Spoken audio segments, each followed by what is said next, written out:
Wow. What in the world is going on right now? What the hell is that? Oh dear. There she is, Nikki Cross.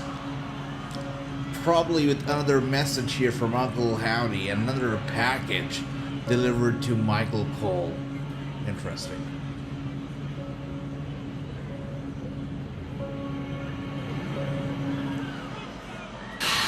Wow. You gotta wonder, what does Chad Gable have to do with all of this, right?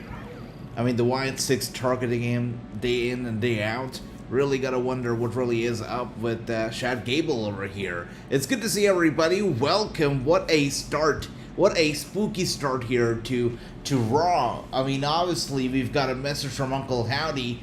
Pre-recorded message, that is. They'll be playing it in a bit, I believe, but interesting start nonetheless. Andy, good to see you. Nate, great to see you. Ricky, great to see you. It's great to see everybody. My brothers, hope you all are doing well. Wow, what a start to Raw. I hope you all had a great day and you are ready for a Monday Night Raw. Let me know, what did you feel about the start to the show? How did you feel about Chad Gable being targeted yet another time? Interesting. Yeah, I know, right? Absolutely.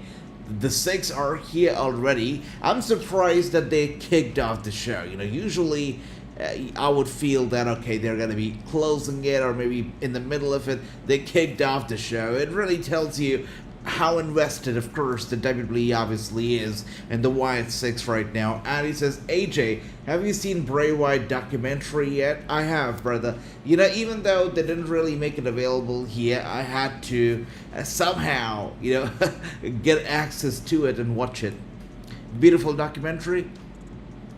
You know, beautifully produced, and also, you know, the end of it, the tease of Uncle Howdy in the documentary, incredible work with the documentary, and the way that they plan on continuing Bray's legacy is incredible. You absolutely loved it. And we've got Ricky here saying, good start, will be another banger. Look, Andrew, tonight's show is a definite banger. And there's more than one reasons for it being a banger, right? We've got Dominik Mysterio versus Rey Mysterio, father versus son, a WrestleMania rematch that's going to be taking place tonight. On top of that, Liv Morgan is going to be taking on Zelina Vega. We've got a lot of good matches that are going to be taking place tonight. Drew McIntyre is in a triple threat match. Drew McIntyre is going to be taking on Dragunov, and they're going to be taking on, of course, the one and only Sheamus in a triple threat match, which is for the Money in the Bank qualifier. So it's an interesting Raw. They have really booked it well. Let's see how well the execution is going to be here. AJ, have you seen the biography on the Stylers? I have not, my brother, not yet. You know, with the biographies, with these documentaries, they don't make them available here for some reason, which I believe should not be a problem when WWE moves its library to Netflix. So I'm eagerly waiting on, you know, them to shift everything to Netflix, because Netflix is global. It's around the world. Everybody has it, and it's just gonna make all the content easily accessible, you know, to the people all across the globe uniformly, which right now is not the case. So Netflix is a great step towards making WWE a truly global company, right? We've got Mr. D saying here, good to see you. Hello. That story is love getting heated. Absolutely, yeah. But a lot of speculation again between Dominic and Liv Morgan herself. A lot of people saying that maybe Finn Balor is going to be, you know, getting in there. Maybe it's going to be a love triangle, whatnot. There is a lot of speculation, obviously, with the whole Dominic stuff as well. And it's great. It's great storytelling overall, and the WWE programming right now is very intriguing. It's very intriguing. They're booking it perfectly. They're booking it in a perfect way. And there's so much that is being cooked right now. You know, the Uncle Howdy stuff, the Bloodline stuff. Of course, there is so much going on. The Dominic, Liv Morgan, Judgment Day. There's so much going on, and there's so many layers to each story. It's incredible. Bron is over here. Good to see you, my brother. Welcome. Hope you're doing well. And thank you. It's great to see you, my brother. Hope you're doing well, Bron. Tonight's show is gonna be an absolute banger, that is for sure. We've got Andrew saying Finn is already in there, perhaps in more than one way. Yeah, so is this gonna be causing an explosion of the Judgment Day from within? Are there gonna be cracks that are ultimately gonna break open? That's something that we'll have to see. Wait a second, we're also gonna be getting a recap of whatever happened this past week on Friday night, when the Bloodline took on Paul Heyman. They're going to be running it down again tonight on Raw. We've got Bron saying, well, wait, was your stream when Jacob... No, I was not streaming. You're not going to be able to see my reaction to it. I was not streaming. But I'll tell you, I was not surprised when he made his debut. I was talking to Jacob's camp like a few weeks prior to his debut. I saw the debut coming. It was told to me that it was coming, so I wasn't surprised when he made his debut, but I was happy. I really was. Jacob, it's great to see him. It's great to see him in the WWE, and he's gonna do big things. That's for certain.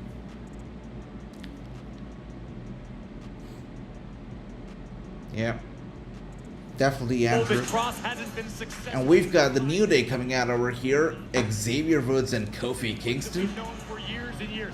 Yes, physically they're the same, but look at you can feel it. It's different. I haven't called one of these guys matches in quite some time, and I can feel it right now during their entrance. The mind games have been played by Woods. Opponent tonight, Karrion Kross.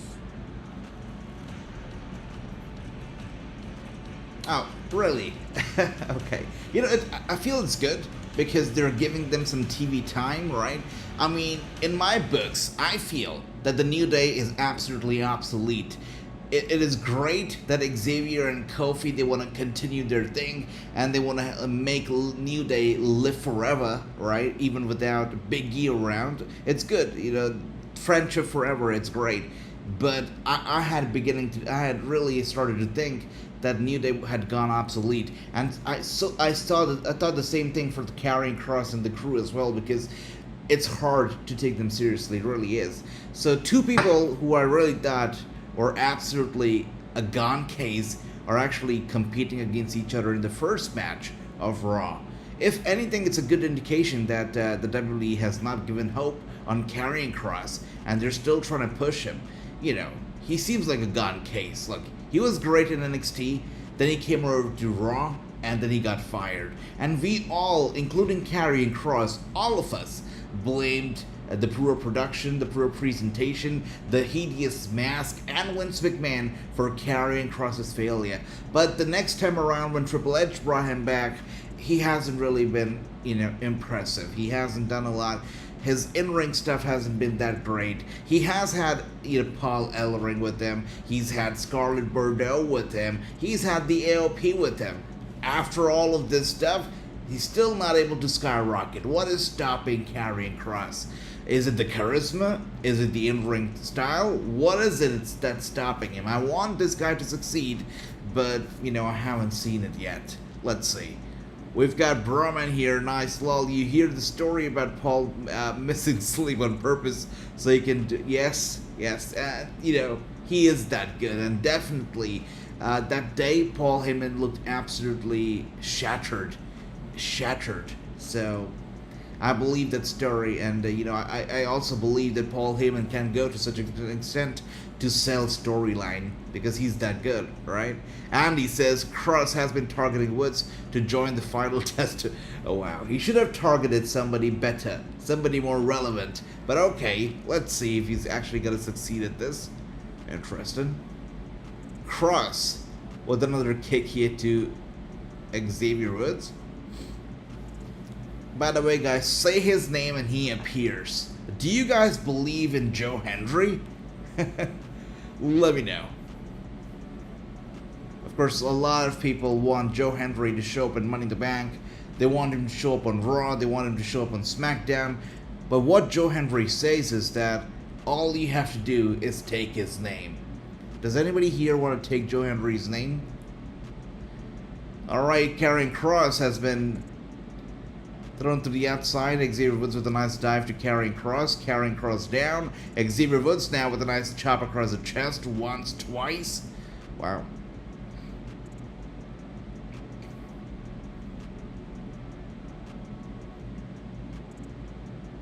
I'm really not a big fan of this Chris Jericho kind of a hairstyle.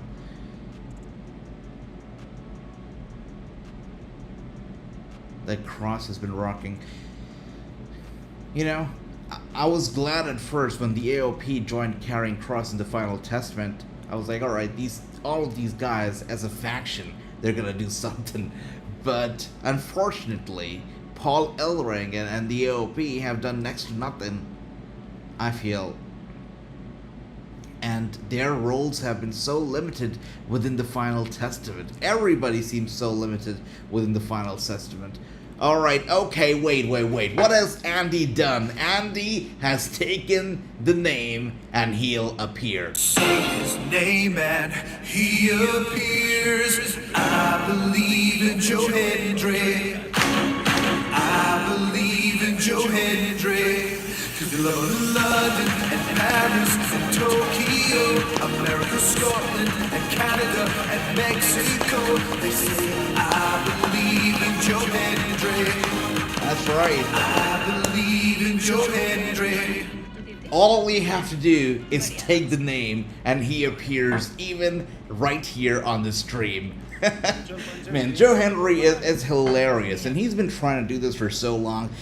You know, I don't know if you guys actually saw this short that I uploaded recently, but Joe Hendry really has been grinding for such a long period of time. At one point, when Rusev was still that Russian, and he was still getting endorsed by Putin, and he had Lana by his side, even in storyline, you know, Joe Hendry actually showed up as an extra. And he showed up as a representative of the state of Russia.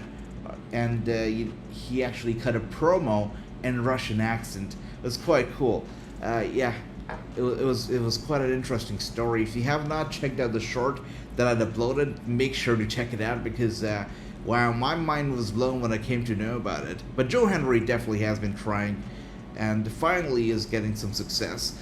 Again, I've said this before, I'm saying it again, I like what he's doing, and I see the talent, right? He's talented. He can sing, he can produce his own music, he can wrestle, he's got a good look, but we've seen all of these traits before. We've seen them in Elias, we have seen them in a lot of people. We have seen similar stuff from Fandango, we have seen similar stuff from No Way Jose, we have seen a lot of similarities in different people, where people usually receive a massive push, and the fans are behind them because of their theme song or their entrance, and then it goes nowhere. I hope the best for Joe Hendry, and I really hope that this takes off for him, not in a short-term period only, but in a long run. I really hope so. But time will tell. Of course, time is the ultimate test. Alright, with that being said, we are still on a commercial break. Let's see what else do we have going on. By the way, we're going to be playing a little quiz during the stream, so make sure you have your phones ready or your computers ready, because I'm going to be sharing a code with all of you. We're going to be getting on there, and during one of the commercials we're going to be playing a little quiz, testing our wrestling knowledge. We've got Andrew Singh, nice to see the jacket and the glasses back and in the studio. You know, somebody wise, my wise man told me that, AJ, your glasses look great, your suit looks great, your studio looks great. And here they are. Yeah, wise men. Alright, here we are now, back again from the commercial break. We've got Xavier and Karrion Kross going at it, trading those chops. By the way, I love the new graphics that they finally adapted for Money in the Bank. It had been years that they had been recycling the same exact graphics for every single Money in the Bank pay-per-view. It was about time they would change them, and they finally have. It's great to see that. That's right. say the name and the appearance right. Yeah, it's true for more than Joe Hendry, right? And here we are now, Xavier Woods on the second rope and landing those punches hard on Karrion Kross. Kross in trouble. We've got a super kick here to Karrion Kross, Xavier Woods. It's always surprising to see Xavier Woods in the ring, you know. Sometimes I forget that he's a wrestler. Usually, whenever I think of Karrion Kross, the first thing that comes to my mind is up, up, down, down, and his video games. So it's great to see him doing his thing over here. And a kick to Karrion Kross one more time. He is gonna make a mistake as he looks to climb the top turnbuckle. Of course, lots of people over here looking to distract him. Of course, he is distracted. Yeah, it's gonna be a mistake. There you go. And Karrion with an elbow strike over here to Xavier Woods. Xavier Woods is flat out and down. There you are. Final testament at ringside. Slowed Woods down just enough to allow Kross to take over. Karrion Kross, a dangerous individual. You know, I know a promoter, right? When Karrion got fired, I know a promoter who booked Karrion Kross on their show. And, you know, he was super excited that, oh, I'm getting Karrion Kross. I'm going to make him the champion. And I was like, that's cool. It's amazing. And Karrion Kross, he worked the show, right? He did the show. He fought a notable wrestler on the show. And a day after the show, the promoter calls me. And he's like, AJ, the crowd was absolutely dead during the Karrion Kross match. He cannot, for the love of God, he cannot pull on an entertaining match. He's great. He's a big name. He's a WWE name, but he cannot be entertaining in the ring. He cannot pull a crowd. And you know, for an independent promoter to say something like that, it's a pretty big deal. And I guess it's a little bit of a charisma that's lacking. It's a little bit of the connection with the fans that's lacking when he's wrestling, because wrestling is all about the interaction with the fans, and maybe that's lacking in Karrion Kross a little bit. Look at these. Right now, as the AOP look to destroy the New Day, this part of the match or the segment seems more interesting than the actual match. And here we are now. Karrion Kross gets in the ring and hits Kofi Kingston with an elbow strike, taking him down, and the AOP destroying one of the Xavier Woods over here ringside, sending him straight to the barricade as Karrion Kross is looking to dislocate the shoulder of Kofi Kingston. There you are. Yeah, poor guy Kofi. Somebody gotta come out and help him. Karrion Kross is going to snap Kofi Kingston's arm. Somebody's got to separate Kross from Kingston. Look at this sadistic siren Scarlet smiling, watching all this sickness unfold. That man directing traffic again, loving what he's seeing. Kross is punishing Kingston. Kofi's helpless. Kofi's defenseless. There's got to be somebody who'll come out to save Kofi, right? He's doing it for way too long for somebody to not come out. Come on, not the referee. Really? I was hoping for a bigger name than a referee to come out. Okay. Well, I guess statement has been made.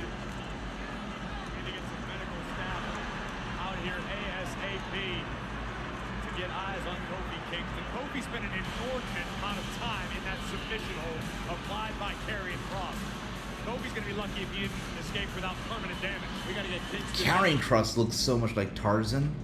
He'd be perfect for a role in the film Tarzan. Look, he really looks like Tarzan tonight. Cool.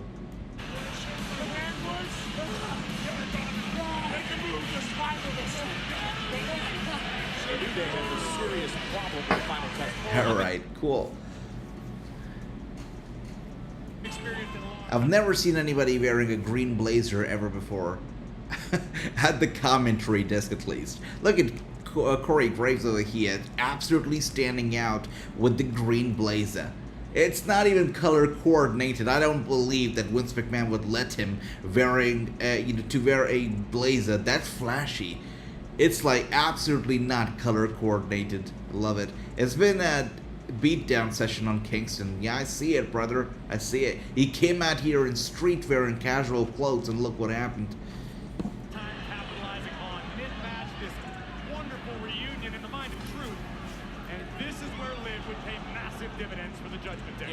played on R-Truth's heartstrings.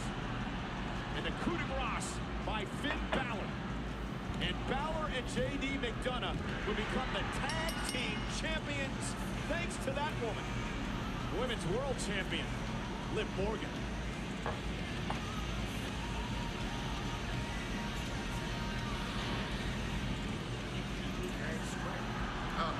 That's fair. Well, tonight's a big night, and hopefully you'll be done with your dad once and for all. Now, before we go inside, I want to ask you, I'm talking to Rhea. She's good. I'm good. We're all good. You good?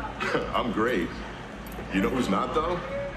Rhea Ripley, because I just talked to her. Yeah, she's pissed, dude. I'm gonna handle this whole Liv situation tonight. Wait, does Dominic know that Rhea Ripley literally got married? Like this past week? Yeah. I feel like he should be having more questions than Rhea Ripley herself. It's my fault. Poor Dominic. Yo, ¿qué fue lo que dijiste? Nothing. I didn't say anything. No, you can say it out loud. It's okay. No, what are you talking about? She's here. Is Liv Morgan playing 2K24? Okay. I was just leaving. My title match is up next. I just wanted to say good luck tonight. Wait, is that a new shirt? Did it say Liv's always on top? So now, after stealing Rhea Ripley's boy, is she also stealing Rhea Ripley's merchandise? Because that was clearly Rhea's merchandise, right? Mommy's always on top, but I guess now it's Liv's always on top. Well, whatever you think about Liv, I guess that's an upgrade, the right? Tag Team Championship's back to the Judgment Day. The real issue here is you. You put your spot in the Judgment Day in jeopardy. And don't get me started about what you said to Seth. What was it? We need you more than you need us? What are we now, your sidekicks? Stop. No, you're not my sidekicks. And honestly, I didn't say anything that was wrong. Yeah, I'm the world champion, bro. Of course you guys need me more. When Rhea was here and she was the world champ, we needed her more. What is he Now talking you're a about? tag team champion again. How about this? We need each other. And as far as my spot being put on the Yeah, line, I feel like this guy, Damian Priest, is gonna end I up have like faith in Chad myself, Gable. bro. So I think I'm gonna beat Seth Rollins. Too And full when of I'm back, himself for his actually, own I good know I right can now. beat him, and that's exactly what I'm gonna do. I know you are. And as your brother, I'll always have your back. And as your brother, I'll always tell you the truth. You know, ever since Carlito has made his return to WWE television, this is the most TV time that he's ever received. The sad thing is that he has his back turned towards the camera and he's playing WWE 2K24. But still, the most TV time that Carlito has ever received ever since his return to the company. It's funny. Here come the crack. Yeah, definitely. It's cracking. It's leaking. Things are not looking too good for the Judgment Day. Absolutely, Andrew. I don't trust him, says Ricky. I wouldn't either, brother. I don't want either. Separating him from the group. You know, yeah, maybe it is time to separate him from the group. Damian Priest, a bit too full of himself for his own good at the moment. It would be interesting. What if you know, right now it's Dominic and it's Finn Balor, who we're thinking is going to be having a love triangle with Liv Morgan. But what if Damian Priest, as the head of the Judgment Day table, feels that now if somebody deserves Liv Morgan, it's the leader. It's Damian Priest himself. It's going to get interesting, that's for certain. It's going to get very interesting. That PS5 was a gift to Dominic, and everybody put Dominic and Priest has played the game. That is hilarious. But yeah, the whole thing is super duper interesting. With that being said, we are now on the second commercial of the night right here. I actually, I was living a commercial-free life all this while because I was not really watching Raw Live or SmackDown Live all these months. This is the first time that I'm doing it in a long time with all of you guys. And the commercials are like... is an alien concept to me because I'm watching a commercial after such a long time now. Finn is gonna go to have wait. Wow, I'm glad I did not read that comment. Ricky, what are you talking about? We have a 3 hour of Raw to go. He can't leave and go to a hotel room just yet, right? It's not gonna happen, Ricky. It's not gonna happen. Too early for that. Wow. Ricky is ready for the Netflix era of the WWE. And speaking of Ricky's comment, what do you guys feel? Is Netflix really going to bring some massive changes to the Raw programming? I mean, Triple H has said that there's going to be not as much censorship on the language, on blood, and things of that sort. But do you also expect the programming to get, you know, a bit more edgier with Netflix coming around? Let me know what you guys feel. And let's see, I feel like they cannot go out fully and have a totally explicit program because, you know, let's be honest, they're not going to, the Raw is not moving to Netflix all across the globe at the same time. Right, it's going to be happening in the US in January, and in some countries it's actually going to happen before that the show moves to Netflix, but not everywhere. Some countries are still going to be carrying Raw maybe until July, maybe even later, maybe even next year, 2026. So for that reason, they can't fully make the show very, very edgy because they still have to broadcast on cable television in the other countries. So I don't expect the show to go absolutely crazy from day one. It's not going to happen, I don't feel so. But let's see what else do we have here. Who knows ages is Ricky. Andrew says, after winning the tag belts because of her, what makes you think that has not already happened? Wow. Okay. So Nautic says, what makes you think, Ricky, that has not already happened? Wow. I'm a little speechless right now reading these comments. Ricky says, Liv, she has asked for Finn to get her freak on. Wow. Okay. Yep. Weeks after Raw. You guys are so certain that it's already happened. Andy says, only way Netflix could change Raw is have no commercials. That's the big one. That is the big one. So, it is possible. You know, people are speculating that maybe the premium members of Netflix get no commercials or, you know, whatever that's gotta be. But the speculation is out there. Hopefully, we're gonna get no commercials because if that... Look. But again, sticking to the same, question, it's still going to be broadcasting on cable television in other countries. So there have to be commercials, there have to be fillers.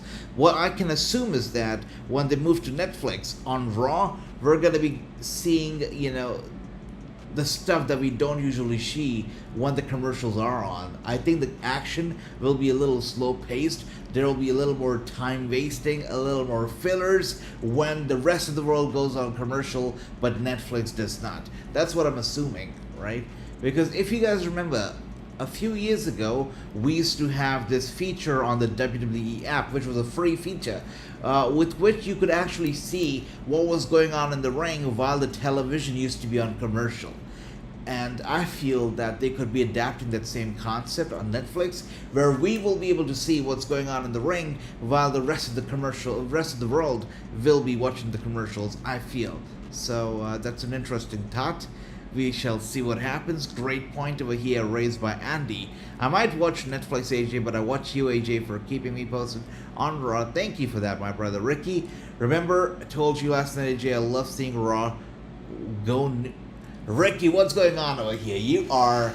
Okay, Ricky is ready for an absolutely adult experience when it comes to WWE. I think it will be like the Attitude Era to Andrew. Yep. Did you guys also notice how last night Forbidden Door, it had no blood? Nobody was bleeding, not even Jon Moxley, which is usually unheard of when it comes to AEW pay-per-views. So maybe they're shifting gears, maybe they're trying something else, because obviously when you see WWE shows, right, there's not a lot of blood. But AEW pay-per-views, one after the other, every single one of them would be a bloodbath. Forbidden Door was one of those very few AEW pay-per-views that had no blood. So obviously it seems like they're trying something else, maybe taking a little page out of WWE's book over here when it comes to bleeding, which is good. And let's see what else do we have over here. We've got some love, thank you for that. When Raw joins Netflix in January, Raw will no longer be available on cable, not in America, but there are still going to be some countries where Raw will be on cable television, such as India, right, one of their biggest markets. Raw is going to be on cable in India until July of 2025, and also in some of the countries. I believe there are a few countries where Raw is going to stay on cable until 2026. So we got to keep that in mind too when we talk about the programming changing, because they can't make it totally, edgy before it's taken off cable completely around the world. They're still going to be producing cable quality TV for the rest of the world. Let's see, Andrew says, remember seeing the Vile Samoans in the 80s in Hershey. Really? Wow. That must be memorable. I was so afraid of them. They seemed huge compared to... I understand that. When I met the Big Show for the first time ever, and that was the first time I was meeting any WWE superstar, and I was standing in front of the Big Show, and I still remember to this day my legs started shaking. I was a kid, right? I was an absolute kid, but still I was intimidated by the Big Show. But he was a gentle giant. He was nice. He was sweet. The Big Show has a big heart. I can say that. Great guy. And here we are now with Kathy Kelly and Zelina Vega. Is Zelina Vega wearing Natalia's ring gear? Because I definitely have seen Natalia wearing the same exact ring gear before. Bootleg Rhea Liv Morgan last week. I'm not really interested in chasing Dirty D. Now, I'm more interested in chasing the WWE Women's World Championship. Oh, really? Okay, Zelina Vega Really? is the champion. So Liv Morgan and everybody who's ever doubted me is going to see what a real champion looks like. Zelina Vega. Okay. Alright, Zelina. She's coming out here for a match of her own. Zelina Vega is going to be taking on Liv Morgan. She is looking to make a statement, but the question is, just how Liv Morgan has been so faithful to the Judgment Day, making sure they get the gold, making sure they get the W's, is the Judgment Day also going to return the favor? Are they going to be out here tonight assisting Liv Morgan retain her title as she defends it against Zelina Vega? That is what's going to be interesting as we go to a commercial break right now. Interesting, it's about to come up. Zelina Vega versus Liv Morgan. Get ready, guys, get ready. With that being said, now, since we are on a little commercial break, what I would like to do... Sorry, 1 second. Let me take off my glasses for a second real quick. So, what I would like to do now, since we are on a little commercial break, is play a little bit of a quiz. So I would like for all of you guys to go to this website that I'm going to be displaying on the screen, to go to the website, enter the code, and we're going to get right to it. So, second. I hope everybody's ready. It's going to be fun. All right.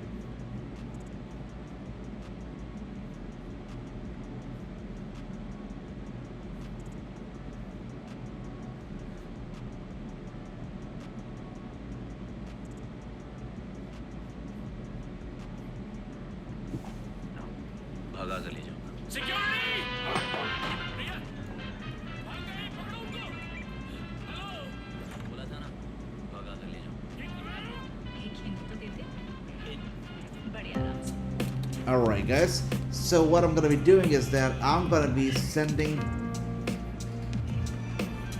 the link, just 1 second.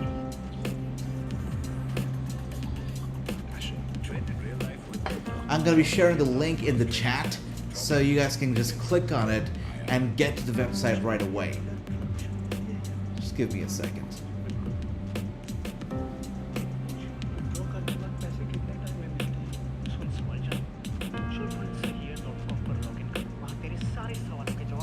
So here you are guys, the link is in the chat. All you have to do is click the link and get to the game. We're going to be testing some wrestling knowledge while we are on the commercial. So the website is blookit.com. The link is in the chat. If you would like to play with us, go to the link and let's get playing.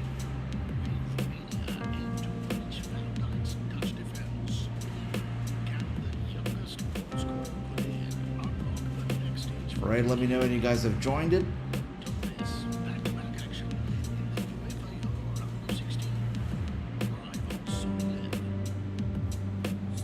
Once again, the link is in the chat. We're going to be playing and testing your wrestling knowledge while we're on the commercial break. So if you'd like to play, if you'd like to get into the game, click the link and we're going to get into it. What we can also do is that you guys get your laptops ready, just like Andrew says that he's grabbing his laptop. You guys get your laptops ready, your phones ready, and we could play this game maybe in the next commercial break. For now, just get your laptops ready, your phones ready, get on the website, and during the next commercial break, we're gonna play some quiz, testing your wrestling knowledge. Let's do that. Yeah, I think that's better. I think that's a better idea. Thank you for that, Andrew. Yeah, just grab your laptops, guys, and during the next commercial break, we're gonna play the game. With that being said, the commercial break is still going on. Let's see what...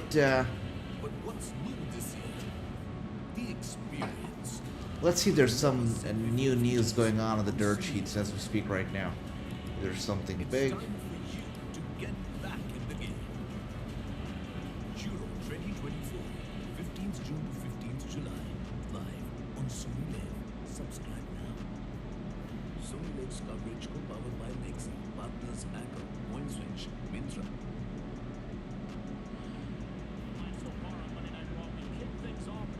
So guys, obviously, as we know, Pat McAfee is not doing commentary work this week, as he was also absent last week due to personal reasons, but he is expected to be back and taking up his commentary role once again next week. So Pat will be back on commentary desk along with Michael Cole starting next week's Raw.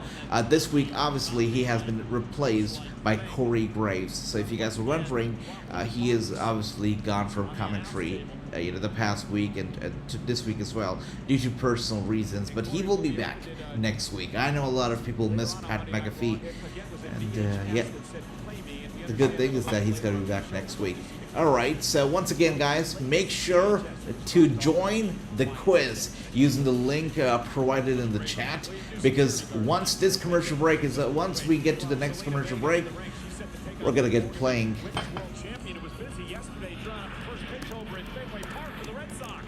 Liv Morgan magic to the Red Sox, leading the Sox to a 4-1 win as she threw out the ceremonial first pitch in the iconic confines of one of the greatest stadiums in baseball. Taking a look at this, look at that.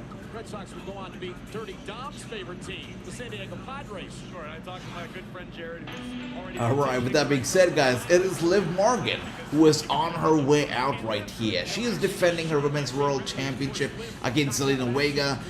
This is going to be a dramatical match, that's for sure, because I feel the cracks of the Judgment Day, within the Judgment Day, are only going to get bigger after this match, especially after when Dominic comes out to assist Liv Morgan, and also Finn Balor, without a doubt, is also going to be out here to assist Liv Morgan.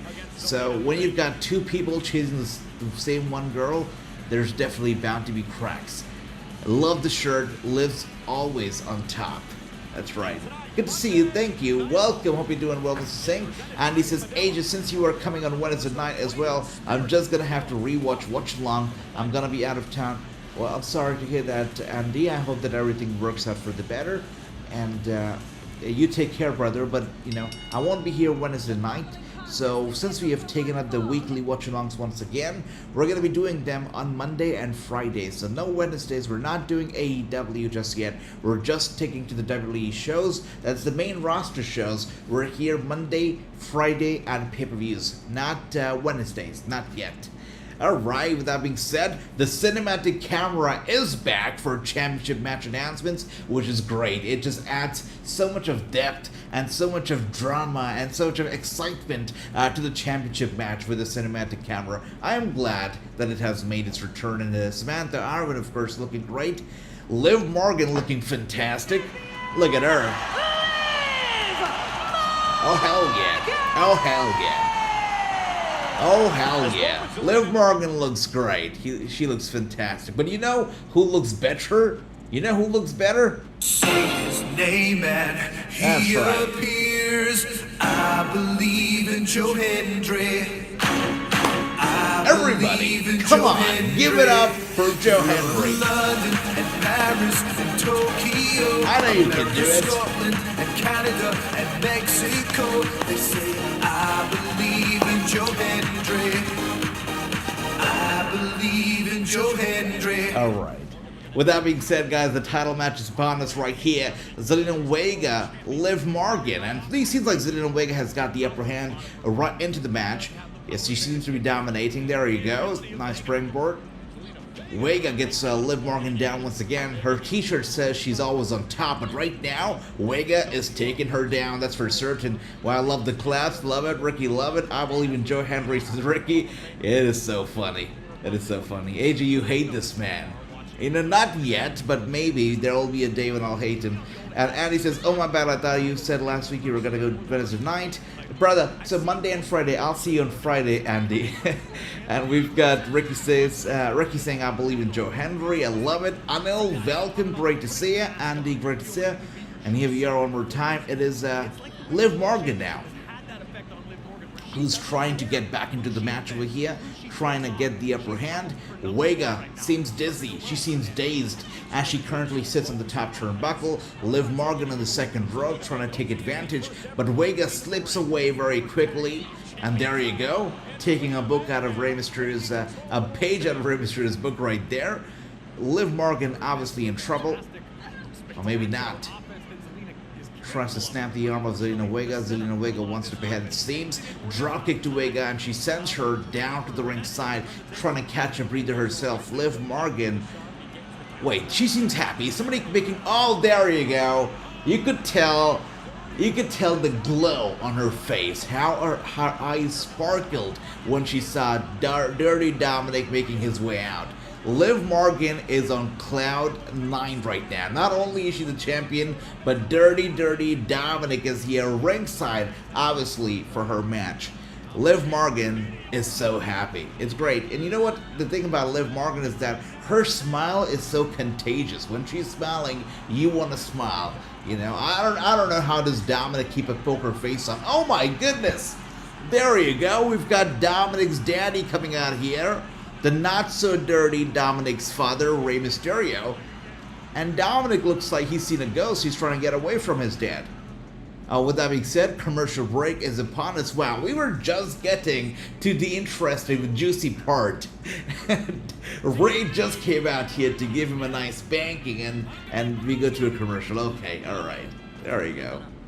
Interesting. Anyways, guys, we are now getting to our quiz. Since the commercial is upon us, we're going to get to our quiz, have some fun. So, if you haven't joined it yet, make sure to do so using the link that I had shared earlier. I will share it again. Yeah, just use this link to get into our quiz as we are about to begin. So, here we are. We've got a few participants in here already, and we are going to start the quiz. We've got Natik, we've got Ricky, we've got, oh my goodness, Ricky, I think I accidentally, try joining again if I accidentally clicked, yeah. We've got H, and with that being said, here we go. We've got Natasha as well, we've got Lucas. Welcome everybody, hope you all are doing well. Let's test our wrestling knowledge. Get ready. And here we are. Who was the first Universal Champion? You've got 20 seconds. Who was the first ever Universal Champion, guys? Was it Brock Lesnar? Was it Finn Balor? Was it Seth Rollins? Or was it Roman Reigns? 2, 1. Alright, so 2 responses so far, and both of you guys with the right answer, obviously. Good stuff. Ricky and Natik are leading currently, which is great to see. Coming up next, question number 2. Who was the first ever female to headline, to main event WrestleMania? Was it Becky, Charlotte, Ronda Rousey, or all of them? Who was the first ever female to headline, to main event the show of shows WrestleMania? There we go. Oh my goodness. Good stuff. So we had 1 incorrect and 1 correct response. That is great. Cool. Ricky obviously on the lead over here. That's amazing, Ricky. Number 3. Who won the first ever women's Royal Rumble match? Becky, Asuka, Charlotte, Sasha Banks. Who was the person, the first ever lady to win the Royal Rumble match. Come on, I know you guys can do it. You guys can do better than that. Alright. Asuka. We got 2 responses, both of which say Asuka. Natick and Ricky obviously leading over here once again. Great stuff. Ricky is at number 1 right now. Amazing, Ricky, amazing. Who was the first ever Money in the Bank winner? The first ever since the match made its debut. Who was the first person to win the briefcase? This should be a no-brainer for every wrestling fan. Should be an absolute no-brainer.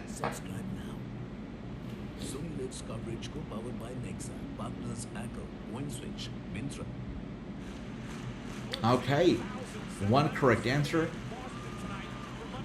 Alright guys, with that being said, it seems like we are back from the commercial break, so let's get to it, and we'll be right back, resuming the quiz in a bit. But let's get to the commercial, the match now. Rey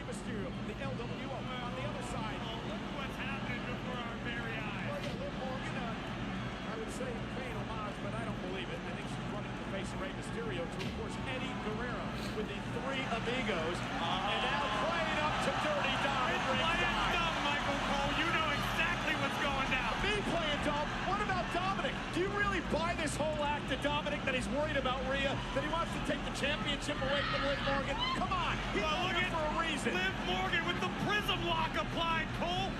It seems like Dominic's presence has given Liv Morgan some sort of a confidence boost. Yeah. It's amazing. Look at that. She's looking to destroy Zelina Vega, looking to make her tap out. But wherever is Rey Mysterio? What even happened during the commercial break? Because we obviously saw, you know, Dominic's not so dirty father, Rey Mysterio, come out over here. And Dominic trying to get away from him. But we're back from the break over here now. And I don't see Rey Mysterio around. I just don't see him. And, oh, there he is. I see him now. Cool. Of course, in the corner of Zelina Vega. It's a pretty important championship match for herself over here. We've got Andy saying Baylor. That's right. The next question should answer is... wait, the next question should answer is Sister Abby and Abby the Witch the same? That's a good question. Finisher lifts says Andy. Yeah, definitely she's got to be doing that. And here we are, some kicks over here from Zelina Vega to Liv Morgan. I love that t-shirt, again, I've got to say. So we went from Mommy's always on top to Liv's always on top. And I feel it's an upgrade, don't you? And Vega goes for a cover early, but Liv Morgan, she kicks out at a 1. Finisher Liv Andy is totally behind Liv Morgan.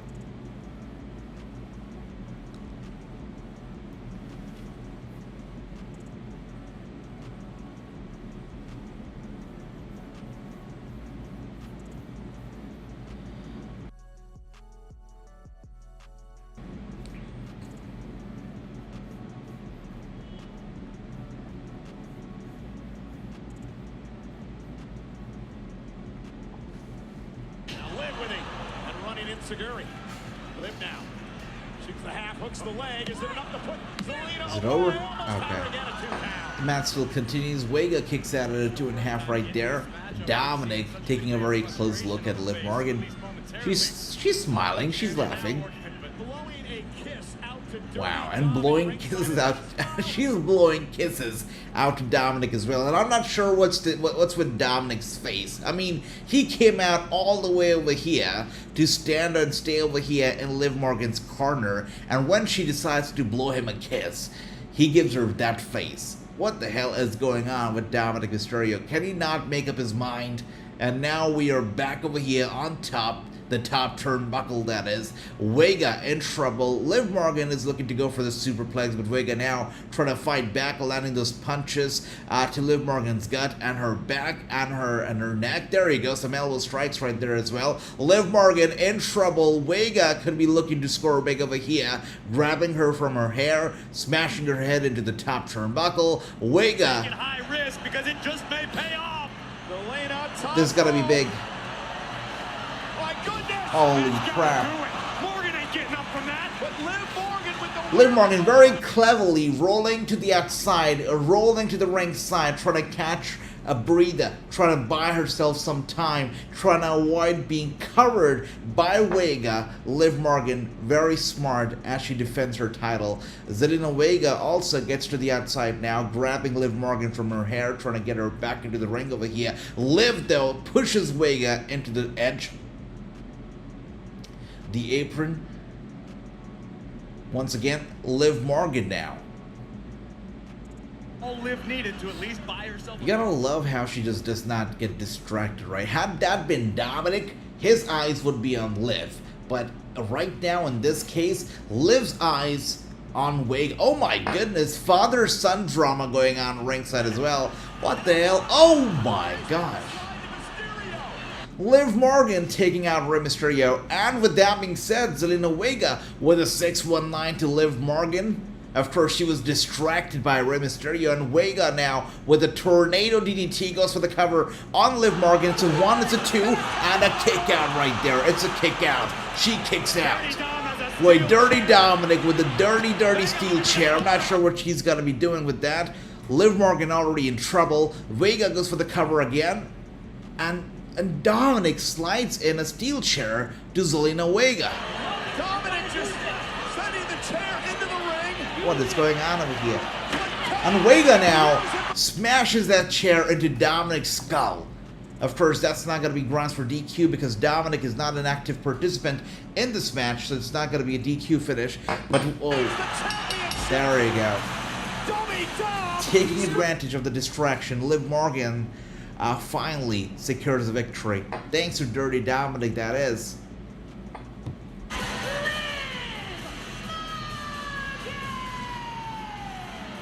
Wow.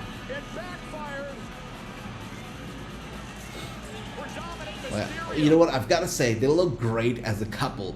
Wearing matching outfit and everything as well. They look great as a couple. If I was Dominic, you know, I would think about it. It looks like he is also thinking quite about it. Kathy Kelly coming out here with the microphone. Congratulations on retaining your championship. Are you feeling like everything is going according to plan on your revenge tour? Kathy, I feel like the luckiest girl in the world. The Liv Morgan revenge tour is going exactly as I planned it. So I just want to take this opportunity to dedicate my victory tonight and all of my future victories to the most gorgeous man in WWE. She's gonna say Dominic, right? Daddy, Dominic. There you go. This should shut Finn Balor up for sure, right? I mean, she's proved a point here, right? I don't know what you were talking about, Andy, in the hotel room and Andrew. She's proved a point right here. The most gorgeous man, you know, per Liv Morgan is Dominic, not Finn Balor. So, you know, even though she helped Finn Balor and JD McDonough win those titles last week, she probably did it as a favor to Dominic to help the Judgment Day. But her heart lies with Dirty Dominic. I think it's pretty clear, right? Yep. To the back of the line. Now he's here once again, complaining, moaning and complaining. I'm at peace. And you want to know why? That's a good t-shirt there. Wait, does the t-shirt say DM Hunk? That is hilarious. I'm gonna do exactly to them what I did to Punk. Alright, Andrew. Alright. Sheamus and Dragunov. I'm gonna win. Then I'm gonna go to Money in the Bank this Saturday, and I do not care who's in the match. I know you're full of hopes and dreams, guys. A lot of up-and-comers. You know who else had hopes and dreams? Me. Look, they were... Brother, don't even bring up the name CJ Perry. I tell you what, I have no respect for CJ Perry anymore. I feel so bad for Miro, and the more photos that I see of CJ Perry and Damian Priest, it just pisses me off. I feel terrible for Miro. He gave her his heart, and this is what she gave back to him. It's terrible. And I heard somebody said, I think Andy said that Miro has gone back to his home country. I hope he's doing well. We haven't seen him on TV. We haven't seen him making any public appearances in a very long time. Of course, we haven't seen him at all after his divorce with Lana, with CJ Perry. I really hope that he's okay. With that being said, Seth Rollins coming out here. Seth freaking Rollins will join us live next. Seth Rollins, also a major part of WrestleMania. Triple H, The Rock, Roman Reigns, Cody Rhodes, all involved as well. Oh yeah, the WrestleMania documentary is finally going to be aired. I'm pretty sure you guys all know about that. This documentary has been talked about, has been teased. Its premiere was announced literally the WrestleMania week itself. It was set to premiere during, right after the WrestleMania week. The week immediately following Mania. Never happened. They went totally quiet on it. But it's finally going to be streaming on Wednesday on YouTube. So the whole documentary is going to be on YouTube. So that's great. AJ, you saw Sheamus driving in Cybertruck. Yes, Sheamus. Yeah, he's living life. This card for WrestleMania, penciled in on a piece of paper, was probably 80% done in October. Along the way, a lot of things happened. Finally, The Rock has come back. Oh, you know, the narrative that the WWE tries to play out is that The Rock came back, and The Rock created these changes, and he wanted to insert himself into the main event of WrestleMania, and the fans fought for Cody Rhodes. And that's the narrative that they like to play. And the fans have, for the most part, bought that narrative too. People do genuinely believe that The Rock really came back looking to get that main event spot at WrestleMania, and then the fans fought for Cody Rhodes, right? We won Cody. And they made them change the plans, similarly to WrestleMania 30. But I really, from the bottom of my heart, I really feel that this was all a play. This was all smokes and mirrors. This was all trying to cement Cody Rhodes as they did with Daniel Bryan back like a decade ago at WrestleMania 30. I feel that The Rock was never meant to main event WrestleMania. He was not meant to wrestle Roman Reigns. I really don't think so. I feel like this was all a play, and this was all to get the fans behind Cody Rhodes even more than ever, to make him the ultimate baby face. I feel so. Even though they keep pushing the same narrative that The Rock came back. He wanted to be the main event. It was him versus Roman. I really cannot buy it. For 1 second, I cannot buy it. Anyways, it's going to be interesting to see how the whole documentary is going to turn out to be when it premieres on YouTube this Wednesday. You know, I feel like next year the WrestleMania 41 documentary is going to be premiering on Netflix, which is exciting, you know. With Netflix, they're going to be attracting so many more fans to the product. There's going to be so many more new eyes on the product. It's great. I'm very excited. Yeah. Good to see you, Ritu. Welcome. Hope you're doing well. Alright, guys. With that being said, since we are back on the commercial break, you know what time it is, right? Let's get back on the action. Let's get back over here with the quiz. Get back on your laptops, on your phones, guys, because we are resuming the quiz right now. So here we are, and the quiz resumes. What superstar won the 2022 Men's Royal Rumble? Is it Randy Orton, Brock Lesnar? Is it Edge? Is it Drew McIntyre? Which superstar won the 2022 Men's Royal Rumble? Brock Lesnar says Anil in the chat. Wait a second. So if you guys have not been able to join the quiz, or if you're just joining in and you'd like to play with us, this is the link that you can actually use to get in on the action and join our quiz live right now. And you were right, Anil, you were actually right. It is Brock Lesnar indeed who won the 2022 Men's Royal Rumble. Great memory. While Ricky and Natic still very well, still leading. Let's get to the next question. Who was the first ever 24/7 champion? Now the title that I'm glad has gone away, has disappeared, but who was the first ever person to hold that championship? R-Truth, Elias, Titus O'Neil, or Drake Maverick? Who was it? Man, what an ugly title. I still remember just looking at the title for the first time ever and being in absolute disbelief. It was a terrible, terrible title. And it was Titus O'Neil, the first guy to hold that championship. Nobody got that question right, and I'm glad he did not. Nobody should remember anything about the 24/7 title. Which wrestler's real name is Colby Lopez? Which wrestler's real name is Colby Lopez, guys? Roman Reigns, Seth Rollins, Dean Ambrose, Finn Balor.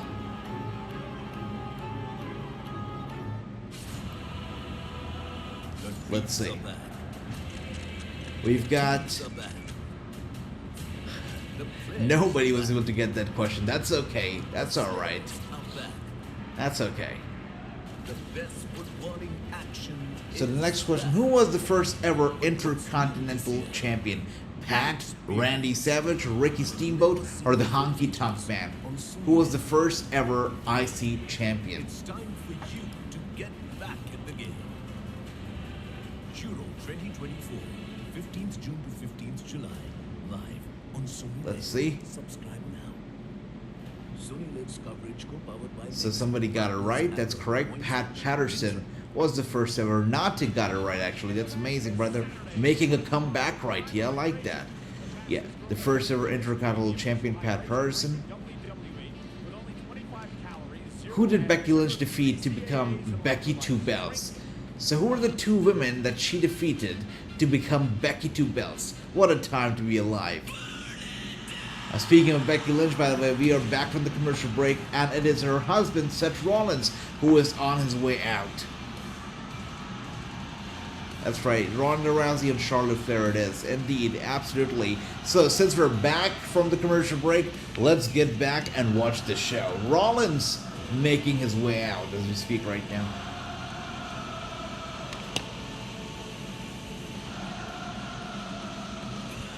Again, I just have to say, I'm surprised to see Seth Rollins back so quickly. When he was taking a time off and when he was away to take the time off, I thought he was going to be gone until at least SummerSlam, and he probably would come back around the same time that Becky Lynch would.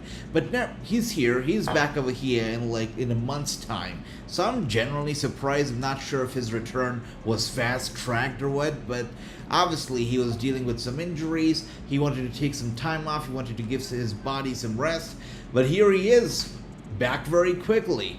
And Seth Rollins in the center of the ring.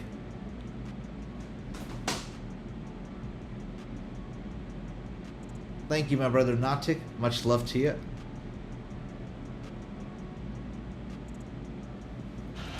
Let's see what Rollins is going to be saying out here right now.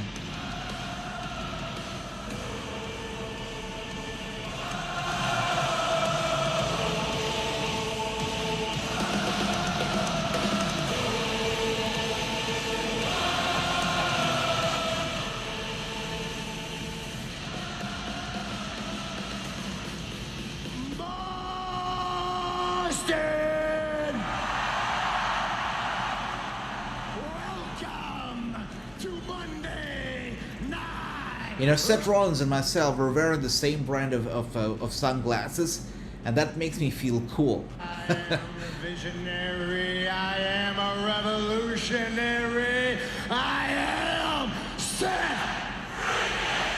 Wow! Boston is loud over here for Seth Rollins. Look at that. Crazy. Okay, guys, I don't know if you guys realized it, but I just saw a few pieces of confetti flying down.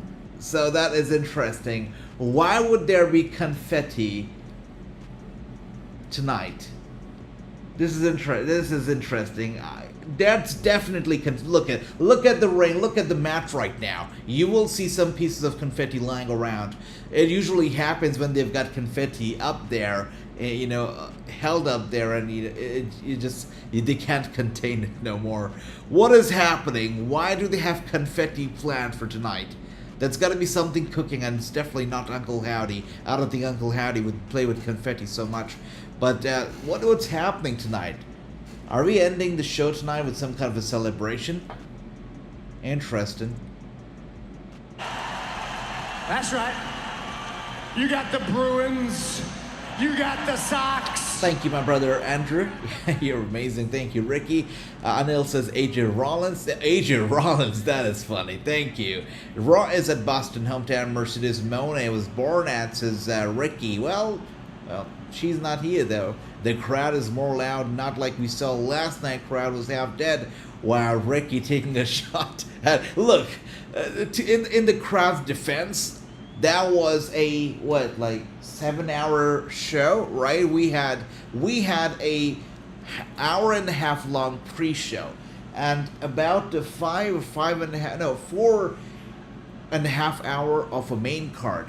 So in total, it was a long show, and 15 matches in total. You know, it's obvious for any normal human being to get absolutely exhausted and tired towards the end of it. So in the crowd's defense, yeah, it makes sense that they were tired towards the end of the show. But here we are now. Let's see. Heavyweight championship. I need it. I have to have it. I cannot settle for second best. I cannot settle for anything less. Okay, Seth. Than a championship. All right. And if I don't beat Damian Priest at Money in the Bank, then I don't get another crack at Priest while he's got that title. And if I don't beat Priest at Money in the Bank, then I gotta reevaluate who is Seth freaking Rollins. You should. You know, I always liked the Architect the best. The Visionary is cool, and he's got cool clothes, and he can dance. But you can't compare the Visionary to the Architect. The Architect was hungry. He was hungry for success. He'd do anything to be champion. Unlike the Visionary, who comes out here and talks and dances and talks, right? The Architect was a different animal. Priest has been keeping warm for me since WrestleMania. Not only am I going to take the title from Priest, I'm going to take Priest from the Judgment Day. But what I want everybody to understand is it's not my intention to break up the Judgment Day. But without the Judgment Day, Damian Priest has the opportunity to be the best version.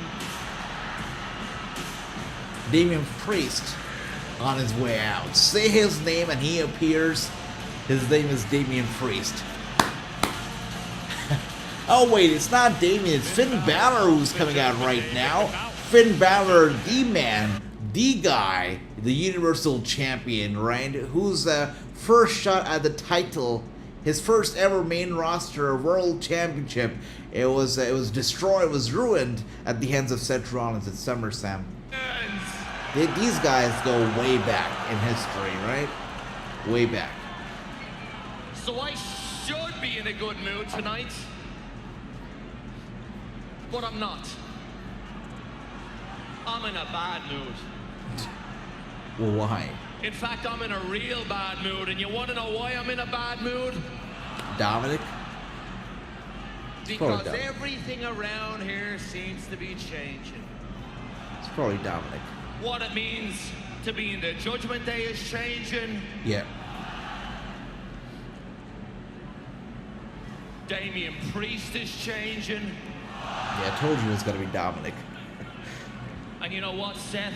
I blame you. It's all your fault. Oh, shut up, man. Is he still bringing up 2016? You know what? Damian Priest is his own man. He's making his own decisions. I don't put words in his mouth. You know what? I don't even think that you're mad at Priest for changing. I don't. You know what I think? I think you're jealous of Priest because he has the one thing that you couldn't get, and that's the World Heavyweight Championship. Shots fired right there. And I'm so glad that the tag team titles actually look good now, and not like a total joke of a title, as they used to during the Vince McMahon era. Really, blue and red titles? Now,